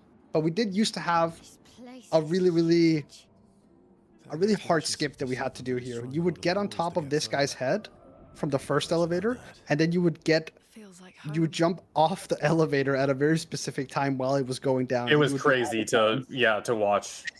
Yeah, you'd be out of bounds and you would just run all the way over to Sudan. We love a good platforming challenge in an RPG. It's awful, specifically in this game, because the jumping is, I won't say inconsistent, but the jumping is definitely not consistent It's with very how stiff. far you jump. Yeah. One cool thing I like about this area is it really highlights the focus on art. This is a very big theme of the entire game, is like how important art is and all the different varieties of it. So, here the main thing is like the main Axon that we're fighting, and the enemies like are all like dancers who are like doing this different type of dance. And the visages, like those kind of resemble those play masks, like the tragedy and comedy. And even here with like dresses, that's also fashion. That's another form of art, the paintress, so on. So this like is one of my favorite areas to highlight it as an example. Is like it's a very important theme in this world. Yeah, absolutely. That guy you saw right there is Letitia. He is a optional boss fight. If you don't defeat him, he actually helps Siren. He basically gives her armor during the fight. A couple of shields, but again, we're gonna be kind of bullying her, kind of like we did with the Mask Keeper, Visages, whatever you want to call him. She's not gonna be having a lot of attacks. She's actually only gonna be doing one attack. So we'll get there when we get there. There's down here, however, is like a little bit of a guardian before Siren. This is Glissando, and he can be a little bit terrifying because he has one specific attack that I absolutely hate. It's called the tail attack. Hopefully he doesn't do it, because if he does, I'm definitely gonna be a little bit terrified. But we're gonna be starting with our sacrifice, and we're kind of just gonna be doing the same thing that we did towards Mask Keeper, where we set it up in a way that CL gets the gradient charges that she needs, and then she's just gonna go ham on Glissando. Let's see what we get here. Okay, we got the ballets. That's like the best RNG, because you actually get to damage back a little bit. And they're not too difficult to actually jump either. We're going to be Fortune Furying CL here. And he gives us even better RNG here. Very nice. It's a little bit slow, but we do get to get a very comfortable fight. We're going to be applying Defenseless here by doing an offensive switch, which increases the damage that Glissando actually takes.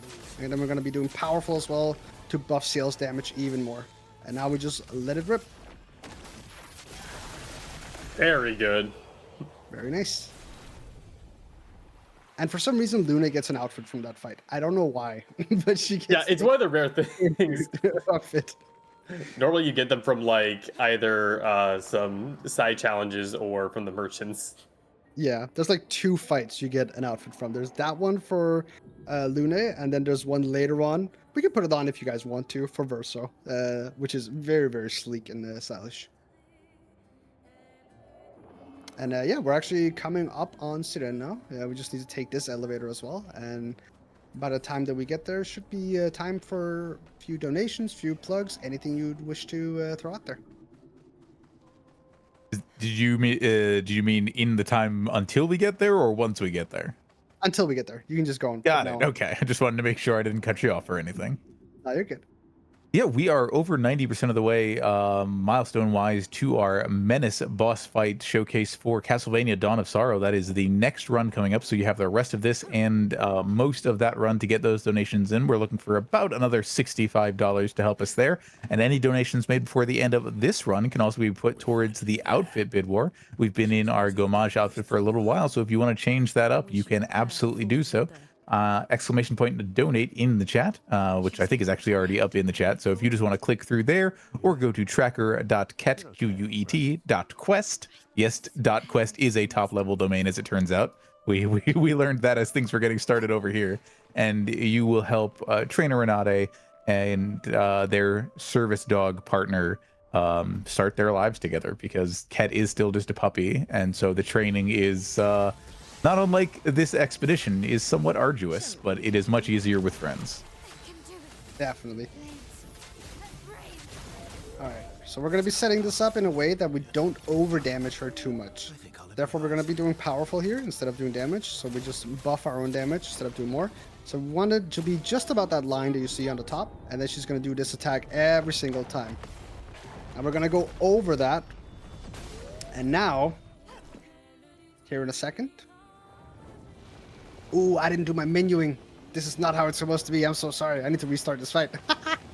I forgot. Yeah. Speaking of the importance of menuing.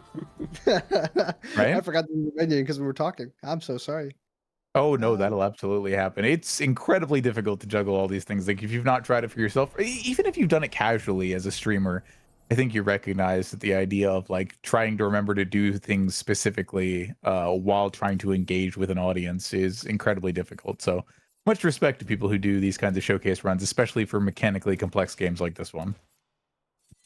Okay, it should be good now. There we go. We really wanted the setups to be very, very specific because, as you could tell, I didn't have the setup that I needed right there to make everything work. So that just completely bonks the fight. So we're going to try again. There we go. Fortune Fury onto CL. She's going to be doing extra damage on her next turn, but we want to push that turn as far back as possible, obviously, because there's a damage cap that we want to reach before we do it. So apply powerful. And like I said, he is Siren is going to be doing this attack every single time, the Glissandos. Just fairly simple to actually parry, so nothing too difficult there. And now it's going to be Verso's turn again because we gave him auto rush. That was the whole reason why everything went wrong before. So we're going to be doing 2 attacks here. We're going to be doing Defiant Strike, which marks her. And then we're going to be making her defenseless here with the offensive switch once again. And now it's time for CL to really shine. Absolutely nukes her HP bar 50% to 0. And we defeated the 2 Axons demonic. What does that mean? Yes, so this is the second Axon defeated, which means we are going to have both the pieces that we can use to assemble a new weapon, the Barrier Breaker. This is going to allow us to go actually fight the Paintress. Our entire goal this whole game is now going to be coming soon. And it's kind of cool because even though this is like a Lorith item, which is used to break the shield, we can actually use it as an actual weapon. Yeah, it's a weapon for Mael. We're not going to be using it just yet, but we will actually be using it later on. You'll see that when it happens. And you can see her Paintress sitting there. She's looking a little bit sad, kind of like Sophie pointed out in the early game. but we are going to be having to go over there and fight her to make sure that none of this cycling ever happens again with the Gommage. And this is kind of like a point of no return. The game is kind of hinting at it. So we're going to be put on an island after we've broken the barrier breaker, and this is like your time to really go around and, you know, kind of visit all the places that you haven't been yet, see all the side objectives and stuff like that. If you're watching the speedrun and have never seen the gameplay, there are so many side objectives and so much stuff you can do in this game. Just rushing through the story is obviously not the way to play this casually. I would at least never recommend it. 100%, yeah. So we're actually going to be doing something kind of interesting here. We can probably spoil a little bit that this is not going to be the real Paintress, unfortunately. This is going to be called either Faketress, I think some people call her, or a Featress, because she's got her grippers out here when we're going to be fighting her, quote unquote. So, you know, lore-wise, it makes sense that we send Monoko in, because, you know, that's what he skills up on. Yeah, yeah. But I'm sure he we're gets gonna a really be sending him- powerful ability from this. yeah, for sure. But we're actually going to be sending him in for a different reason. We're only going to be sending in him and CL. At the store is a Picto that we're using currently. When people are at 1% HP, you've seen me use it on Mael and Verso, they do more damage. There's no way to set it up on CL, except if she dies during combat, because then she respawns with 1 HP. If you do win, quote unquote, the fight. So what we're actually going to be doing here is we're going to be doing one attack from CL while she's inverted, which heals her. But because we're inverted, she's not going to be healed. She's going to take damage instead. And then on her next turn, we're going to be using a healing tint, which we upgraded earlier, remember? So we're going to be using that on her, and that means she actually falls over and is now 0 HP. And when she respawns again, she will be 1 HP, which puts her in the correct range of where at the store is, because you need to be under 10% HP. It's a very convoluted a way to say that we do like a death manip here to make sure that CL does as much damage as possible later on. I really just love that just CL passes out and you just immediately after you get the Paintress doesn't seem to react. She really just did not care. Yeah, no. Monoko didn't care either, I feel like. He just stood there. Why did it help us instead? But yeah, so what happened here, Demonic? We are no longer fighting the Paintress. So this is where it gets very, very complicated, but I will try my best to give as much information as I can without spoiling anything more than required. But after we had quote-unquote defeated the Paintress, we realized it was an illusion, broke through it, and now we are inside the monolith. And as you can see, it's kind of like the manor where it looks almost bigger on the inside than the outside, but this is also familiar territory. If you remember at the very beginning of the game, right as we woke up with Gustav when we were alone, this is actually that same area, and we are getting a flashback kind of like vision, so to speak, of a woman. And this woman is, you know, she has long legs, long hair, like she's a little bit different than the people we've been seeing before.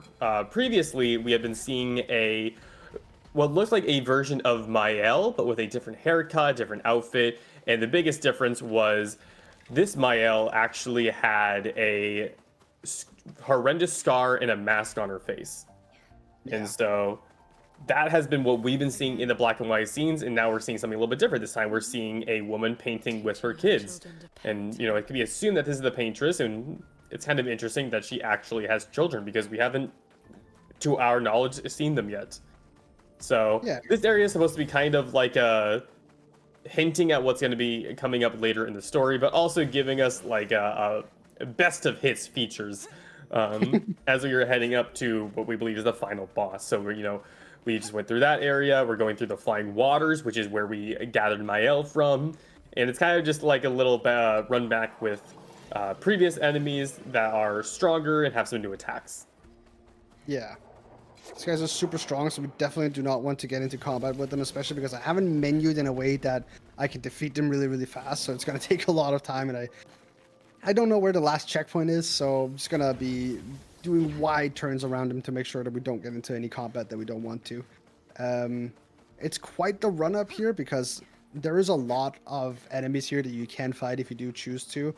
which you absolutely should casually because they are super super fun fights. They're like kind of like previous fights, but they have like new move sets that you need to learn, and they're just chromatic as well. It's a very very good time here, honestly. And there's a bunch of really good upgrade items here as well. We're gonna be picking up one Picto later on, which is called Weakness Gain, which is super super important for CL, because we are very very lucky that CL's weapon, one of the bosses is actually weak to it, which means every time CL, when she's equipped this Picto, actually does damage to the boss, she actually gains AP back. So super super busted Picto when used correctly. And now we're coming up to the what's it called, Stonewave Cliffs area as well, and we are just about done with it. We just need to get through the snowy area as well, and then there'll be a little bit more running. While we get there, we do have time for some plugs, donos, anything you want to fire away with, because this is quite the running we're doing here. Her husband? Yeah, no, absolutely. So if you've been with us for a little bit, you heard that Quest for Quet is a mutual aid marathon to help friend of the speedrunning community, trainer Anade, train their new service dog puppy, or rather help pay for the training that goes into Quetzalcoatl's training. But I want to go a little bit more into what service dogs do. A service dog, at least in the definition of like the United States, is an animal that has been trained to fulfill specific needs of its disabled partner. These tasks range from detecting allergens in food to performing deep pressure therapy during panic attacks to helping someone navigate the world and whatever else they might need. So it is very task oriented, specific training that the service dog is taught how to do to better serve their partner, and of course vice versa. If it sounds like that's a very expensive and time consuming task, that's because it is. But a donation of as little as $8 helps cover a bag of training treats to help Quet understand how to better meet Anade's needs, and $25 helps cover adult dog shoes, or booties as they are sometimes called, because as a service dog who will be following their partner everywhere, being able to protect Quet's paws from hot pavement, salt, broken glass, and just sort of those very practical hazards is extremely important. So thank you to all of you for helping make this possible for Trainer Anade. Yeah, of course. Absolute pleasure to be here. It's an honor to help with this cause. I think it's absolutely amazing. I was really, really stoked when I got asked by Osborne. Shoutouts. Absolutely. And Shout outs to Osborne. Always finding amazing volunteers and amazing runs for these mutual aid marathons. 100%. We did a little bit of menuing there. That is like one of my biggest pain points as a runner. I have never ran an RPG before this game. This is the first RPG that I've ever ran. Oh, wow. So learning all these menuing and stuff like that and doing it fast is incredibly stressful every single time. And remembering when and all that kind of stuff. What's your wheelhouse as a speedrunner? I have ran a lot of Resident Evil games, and I have ran Control. I've run a bunch of different games, honestly. Control, Steel Rising, a little bit of Souls-likes. Yeah, I'm like all over the place, honestly. If a game is good and I like the length of it, I will just speedrun it. I don't really care too much about, the genre usually. Fair. But yeah, we did a bunch of menuing there, which is super, super important because we are coming up on a specific boss fight that requires us to kill him before he actually reaches half HP. Because when he reaches half HP, he does like a phase transition where he brings out a little bit of a pet, you could say. So we don't want to see that, obviously. So super important we get that menuing in there. And we're also going to be getting a new ability here for CL. Which is called Sealed Fate. It is basically a version of something we've used earlier, just a little bit better, I would say. It has more hits, basically. And because it has more hits, it just hits harder. So we got Sealed Fate there. We got a little bit of extra agility onto CL, which makes certain that we have the correct timings on everything that we need. And we're just going to be running up here. And you might want to talk about the next boss a little bit, because it's, I think, almost the last time that we're actually going to be able to see him, and a lot of lore is going to be talked about here, so you might want to cover it a little bit before we get there, Demonic. Yes. So do we want to spoil a little bit of the lore? Or? I guess so. I mean, we kind of have to for the game to make sense to anyone. All right, otherwise the ending is going to be very, very weird. Yeah, so this is going to be a big expedition dump. You might want to mute for the next like minute or so if you don't want to get heavily spoiled. But the paintress is named that because that's exactly what she is. She is a painter, and not only is she a painter, but the rest of her family is. So we're gonna be trying to get up to her to defeat her, and Renoir is gonna stop us. And the reason for this is he knows what's going to happen. If he doesn't stop us and the paintress is killed, then he will die, and so will Verso and some other people. But what ended up happening was Verso that we are seeing here is not the real Verso. This is actually a painted world created by Verso. So if you've ever seen Super Mario 64, that's basically what this is. And after a tragedy, Verso died, and his family kind of retreated into the painting with various stages of grief, denial, pretty much everything. And the paintress is his mother, who is grieving for her son. And Renoir here is also not the real Renoir. This is the painted version of Renoir. And he knows that if the paintress dies, then the real Renoir will try to destroy the painting and get rid of everything.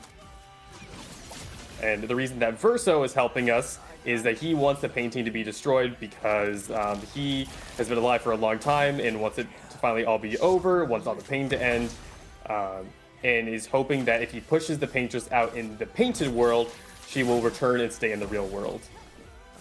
Yeah. And we set up this fight perfectly here so that, yeah, you're just going to see what's going to happen here. Yep. Also, my favorite song, personally, in the entire game. Yep, me too. And there you go, it's Renoir. I bet a lot of people had big difficulties with him casually because he is a big, big hurdle. But yeah, that is how we deal with him. He just gets absolutely obliterated. Gets one turn and that's about it. And I guess if we do want to spoil people a little bit here, there we go. Very dapper. Get a little bit of class.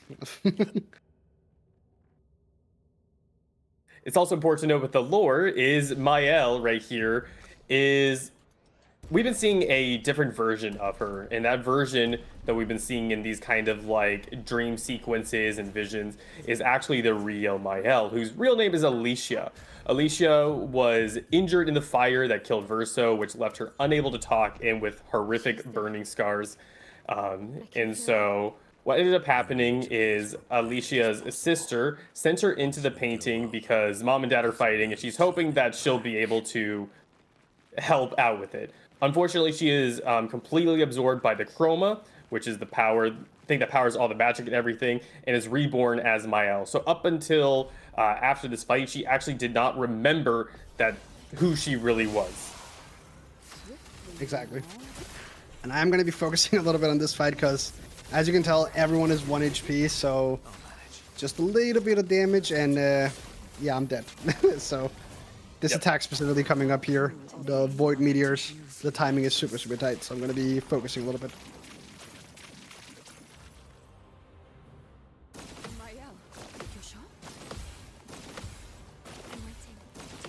Oh, very nice. Very nice.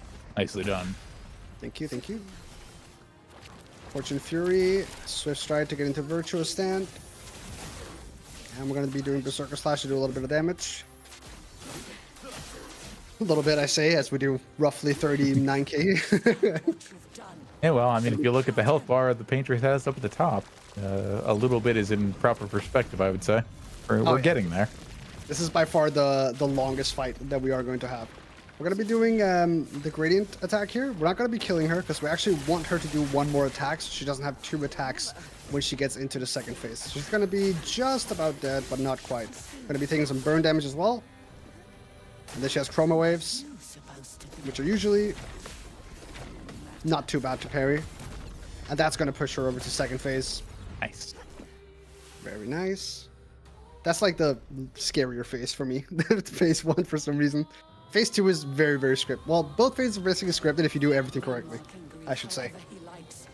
So she's going to be pulling out this big brush here, and usually if she has 2 turns, she would attack here, obviously. But because we've positioned everything the way we did, we actually get to go first, which is super nice. We're going to be doing some Rain of Fire. We're going to be doing a Berserker Slash with the Dapper outfit. And now she is going to be doing a very, very simple attack here, which we get to parry. Afterwards, we're going to be doing Fortune Fury again on CL. And then we're basically going to be parrying one more attack, and then she should be all but dead. As long as I don't mess anything up. Go, Fury. One more attack. She's going to fly up in the air and do like a 5 to 6 hit combo. Did I dream the fire? Is Versa still alive? There we go. And we are home free right now. Just need to have my inputs be correct, and we should be good. We're going to be doing the gradient attack here. She's not going to die from this. But that's why we have Verso in the back pocket, because we're going to be doing that with the Sealed Fate to do a bunch of damage. And now Verso is just going to clean it up with Berserker Slash. And there we go. That's the phase 2. And then phase 3 is just a little bit sad. She's basically trying to help us at this point. She's going to... you can actually jump during this, which I find really funny, like whoever she's attacking. She's going to be shielding or healing whoever she wants. And then Reminds me of if you've ever seen the story adventure game Heavy Rain. Several of David Cage's games, where you just if you press a command right before a certain cutscene start, it basically continues to offer you that option throughout the entire cutscene. Yep. I actually remember playing that. And the reason for that as well is, so it turns out the countdown, while it was assumed that the paintress was the one that was gommaging everybody by counting down, it turns out that she was actually trying to save the painting. However, Renoir was too strong in his destruction of it, so she was kind of just saving what she could and slowly getting Ward away. She continuously tried to like protect it, but as years gone by, obviously the oldest creations were getting destroyed. And here we go. We have the big reveal. That is what's going on in the painting. So as you can see, they are connected to it. And if you're in the painting too long, it kind of drains your life force. Alina went into there because, you know, she misses her son, and Renoir is trying to pull her out of it. And then Clair here, who is Alicia's sister, essentially is, like I said, sends us into here to break it up and get them both out and basically just deal with the situation. And it's going very wrong. Another thing to note as well is, despite like decades upon decades, almost, you know, well over 100 years passing in this world, in reality, it has only been a couple of days outside of the painting. So time does work a little bit differently. Yeah, like I mentioned before, Alicia turns into Mael, and this is the point where she remembers that she is a painter and can manipulate chroma. So Verso, the painted version, is still around, but everybody else, including Lune and CL, have gommaged. So Lumiere is completely empty. Why would he have everything? We're going to be heading back down to the main area, and it turns out, you know, the curator is actually a familiar face. This is actually Renoir, our actual father. And his idea is, hey, we finally got Alina, your mom, out, so now you and me, we can go out and destroy the painting. And that is not something that Alicia wants. You know, she grew up in this world, and she cares about the people inside of it. And so she uses her painter's powers, along with Verso helping and kind of regretting his involvement, to rescue Lune and CL. And now we are going to be going around the entire continent and getting the trapped chroma souls of all the former expeditioners to help us defeat Renoir and push him out to the painting next. That is the plan. Thanks.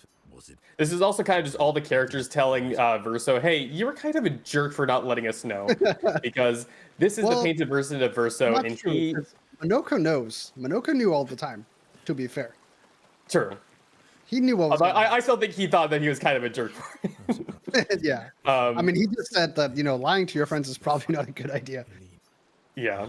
So Painted Verso, he was with the expeditions because he did want to kill the paintress, and he wanted to kill her because he wanted Alina out of the painting since A, it would allow the painting to be destroyed and he would be finally able to be at rest because he's been alive for so long and he knows he's not the real Verso, but also because he does care about his family. Yeah.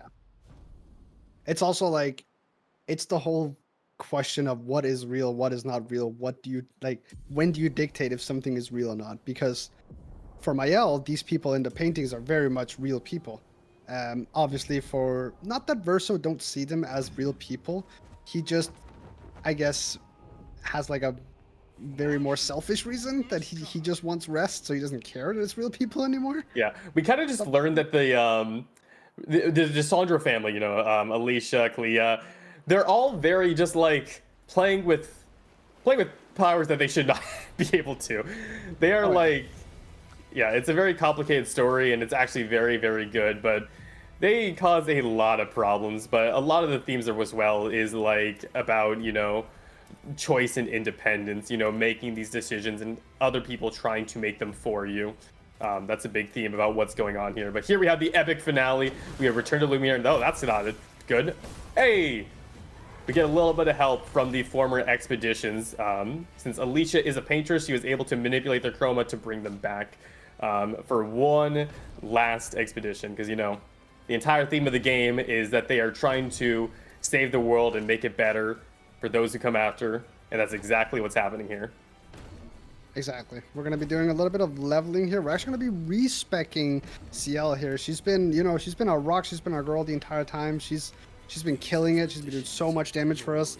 But we need someone else to do all the damage now because, like you mentioned, we got something called Painted Power with a new Pictos, which actually allows us to exceed 9,999 damage cap. And you'll see exactly how much that's going to be. You can see a little bit of glimpse of it here. We're going to be using Intervention here, which gives AP and makes it Mael's turn instantly.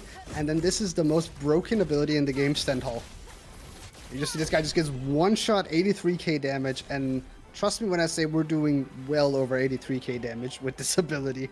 We also got a new ability here called Shortcut, which we're going to be putting on Mael. And we also got another skill called Last Chance on Mael, which basically Mael, you know, she goes into Virtual Stand by putting herself to 1 HP, which obviously, you know, we like because of that Death Door.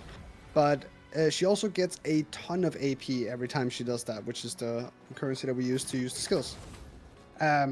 So very, very powerful with Stendhal and with Virtual Stand. You can see how this is going to go. We're just going to be buffing her and we're just going to be doing so much damage to the last boss.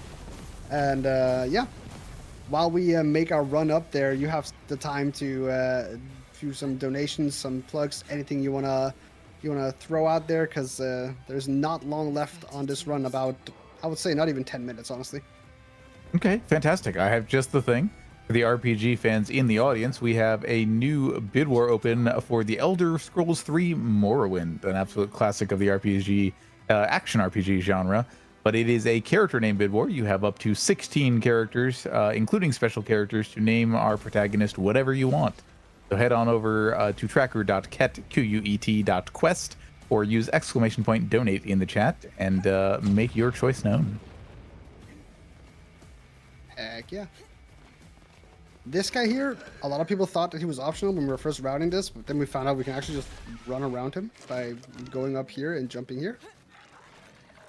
Which is super nice because he was a really big pain, honestly. We were trying to route this early days. And yeah, especially casually too. Oh yeah. Because you've never seen that enemy before. It's the first time you see one of those. Oh jeez. Yeah. Speaking of routing and the kind of difficulties it presents, touch on something you mentioned earlier. What level are we right now, if you happen to know?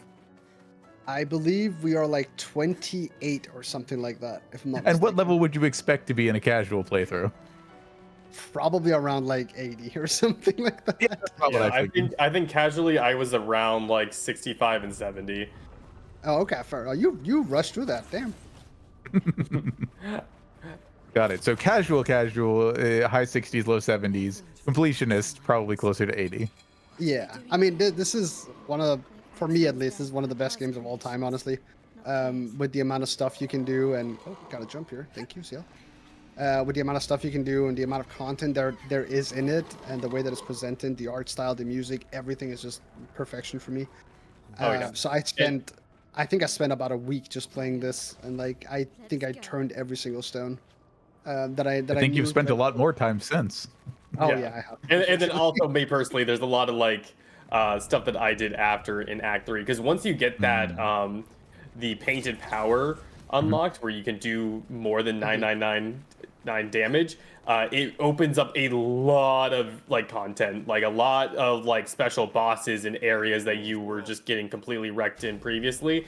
Now you can actually like do them and have it be a reasonable challenge. Yeah. There's a specific enemy in the water level called what is it called? Sprog, I think he's called, or something like Yeah. that. Sprog, something like I think that. it's Ford. And you can get to him very early on. Don't get me wrong. You can get to him super early on, actually. Like as soon as you get swim, you can go to him. But he has about like I want to say 2 million HP. So you're not gonna Yeah. scratch him at all. You like unless doing you your spend best about an hour. combo and it just doesn't even move the bar. Yeah. So it's There's really also cool. Latet as well. Oh yeah, also true. All right, this fight here is actually completely optional. For whatever reason, we don't know if this is intended or not. You can actually flee this fight. So that's just what we're gonna do. We're gonna flee it, and then we're gonna just run right past it. Bye guys. I'm like 90% sure that's gonna get patched one day, and I'm very very terrified because we have to route it in. That's gonna bonk something. Um, but we'll see. So we got our How's over there? last bit of upgrading here. We're going to be upgrading the barrier breaker that we equipped to level 19. And we don't actually have to level up anything because we have made everything as good as we can. So this is actually the last fight coming up. This is going to be Renoir 3, as we call him, curator, whatever you want to call him. And the cutscene here is absolutely fantastic. The first time people see this, the first time I saw it, at least, I was so in awe about how they like made this entire arena. But yeah, the funny thing about this fight is he's not going to be able to attack us one time. We're going to be going into Last Chance, and then we're going to be going Stenthal, and just look at the damage that we're going to be doing here. Absolutely nuking his entire HP bar in one hit. And Siren is actually here. He's supposed to make her appear here by like his halfway point of the HP, but because we just nuke his entire HP bar, the cutscene never plays. I appreciate that it gave you the perspective to compare the amount of HP he actually has versus how much yeah. damage you did. You did Yeah. just over twice his health total. Exactly. And there's this lengthy cutscene that's going to come here. But remember First Strike that we picked up way earlier. We have that Luminut on everyone, which means every one of our characters has to go first before it's his turn. So you can see I still have a turn. If you look at the top left corner, I still have a turn on Verso and I still have a turn on CL. So what we're going to be doing is we're going to be filling up our gradient charge as much as we can, which is going to be full. So we're going to be doing a blitz attack here on Verso, and then we're going to be applying powerful to everyone. Obviously, the only one that really matters right here is going to be Mael. And then we're going to be using intervention that I talked about earlier on to give AP and give the turn straight over to Mael. Now she's going to be doing a gradient attack. It's not going to do much damage, but the most important thing is it's going to give us 1 AP, and it's also going to put us in Virtuous, so we can just Stenthal him straight away once more, and look at the damage once again. Well, we actually crit, so we did double his damage again. And this is Amazing. one of the coolest cutscenes ever made in video game. Also one of the best songs ever in a video game.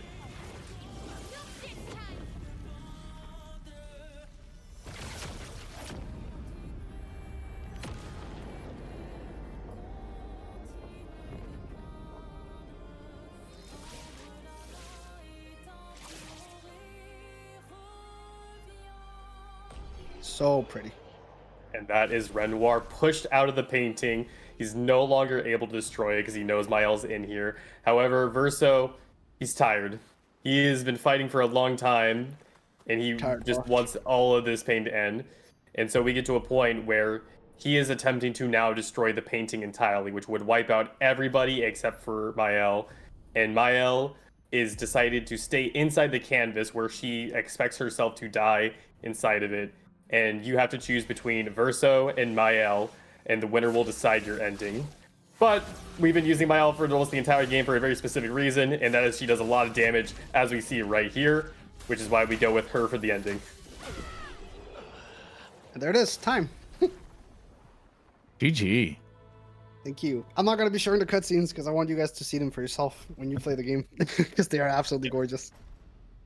But yeah, that is Clair Obscur, Expedition 33. And I think we hit about 153-ish RTA, so that's pretty good. At least we bring, Yeah, it was right bring the about. schedule back a little bit. Yeah, But congratulations on an extremely well executed run. Another one of those runs this marathon where people are running newer games. So the estimate submitted made sense at the time, but things just continue yeah. to develop. And, as they will continue to, like you just mentioned, if that extra enemy has to be routed back in during a later patch. Oh, But yeah. yeah, Nico, Demonic, anything you want to tell the people about where they can find you, what you like to play, anything else? You can find me on basically every platform, nicowithaC. I stream sometimes, semi-regularly, every week. I play a bunch of different games. If you like a little bit of Souls, if you like, I guess, a little bit of RPG now with Clair Obscur, hit me up and give me a follow. Demonic, you also stream and do a bunch of speedruns.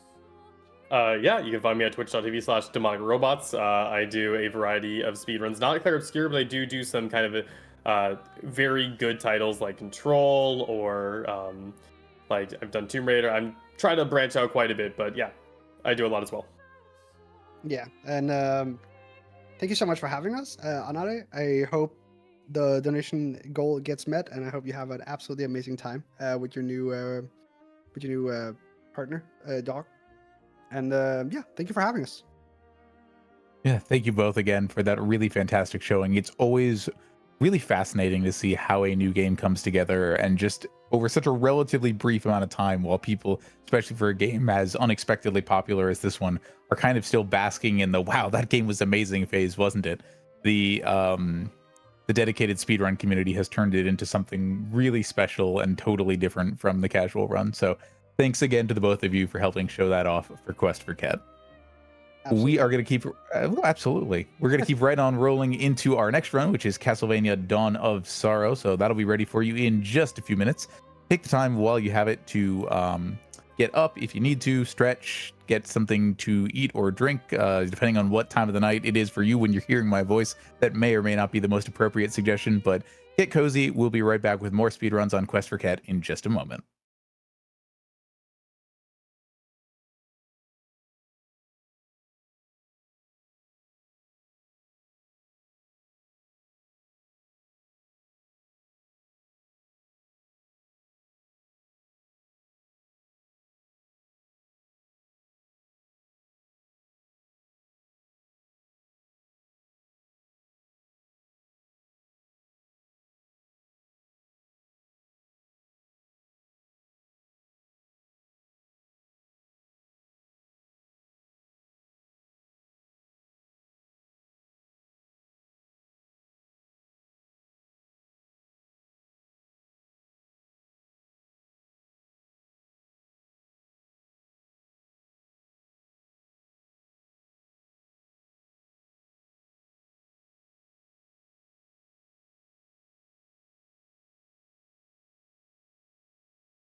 Hey everyone, it's Atitri, and thank you so much for staying tuned for Quest for Quet. Hope you enjoyed that really fantastic run of Expedition 33 Clair Obscur, and also the Tetris 99 showcase earlier. Those are the runs that I was the host for. I had been so fortunate to be selected by the amazing team putting on this event, and there are many more amazing runs and hosts to come, including up next, one of my very favorite hosts. Yes, I do have a list. No, I won't be sharing what it is.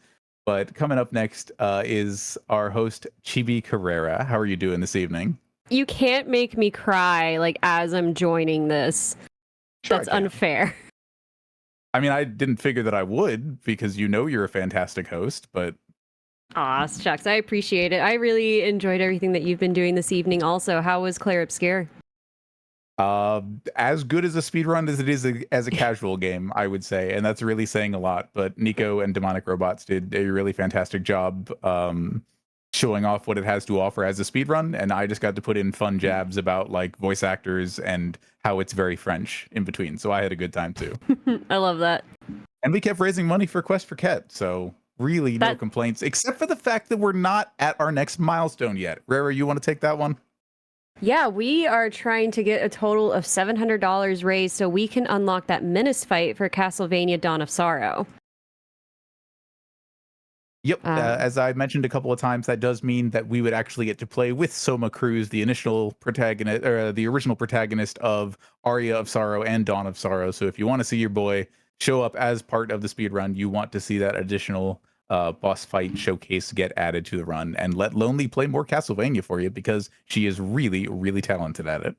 I completely agree. And also don't forget that every donation you make right now is going towards that milestone, including if you put a donation towards our current bid war to name the character in Morrowind.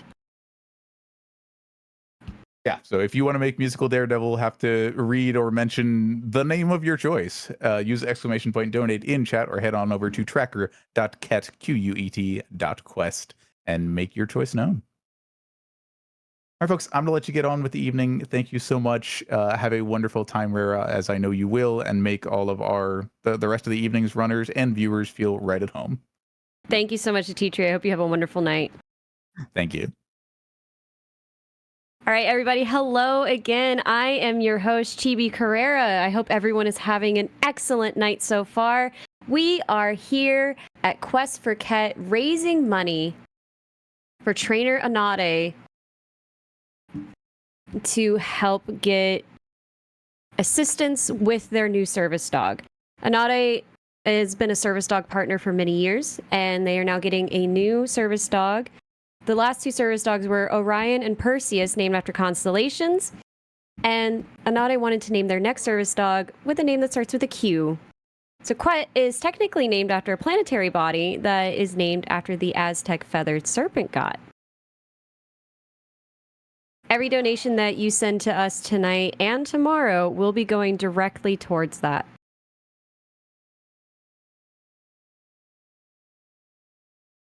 If you want some general ideas of what your donations can help get, just $8 will cover one bag of training treats. And those are used a lot in order to help train a service animal. $25 can get you 2 adult dog booties.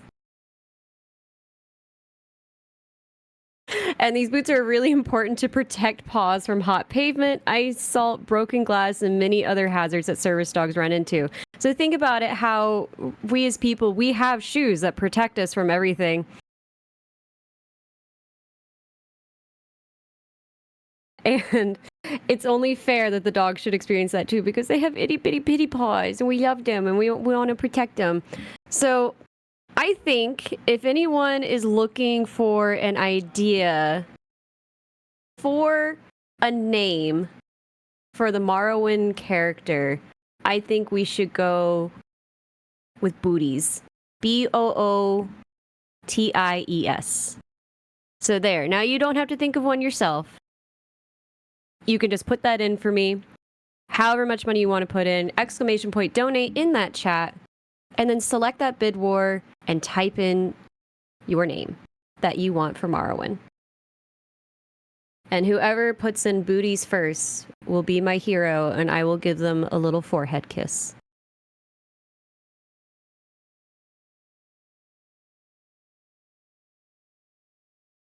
Appreciate y'all sticking around while we're getting the next run ready. We're setting up for Castlevania Dawn of Sorrow. Julius, all bosses.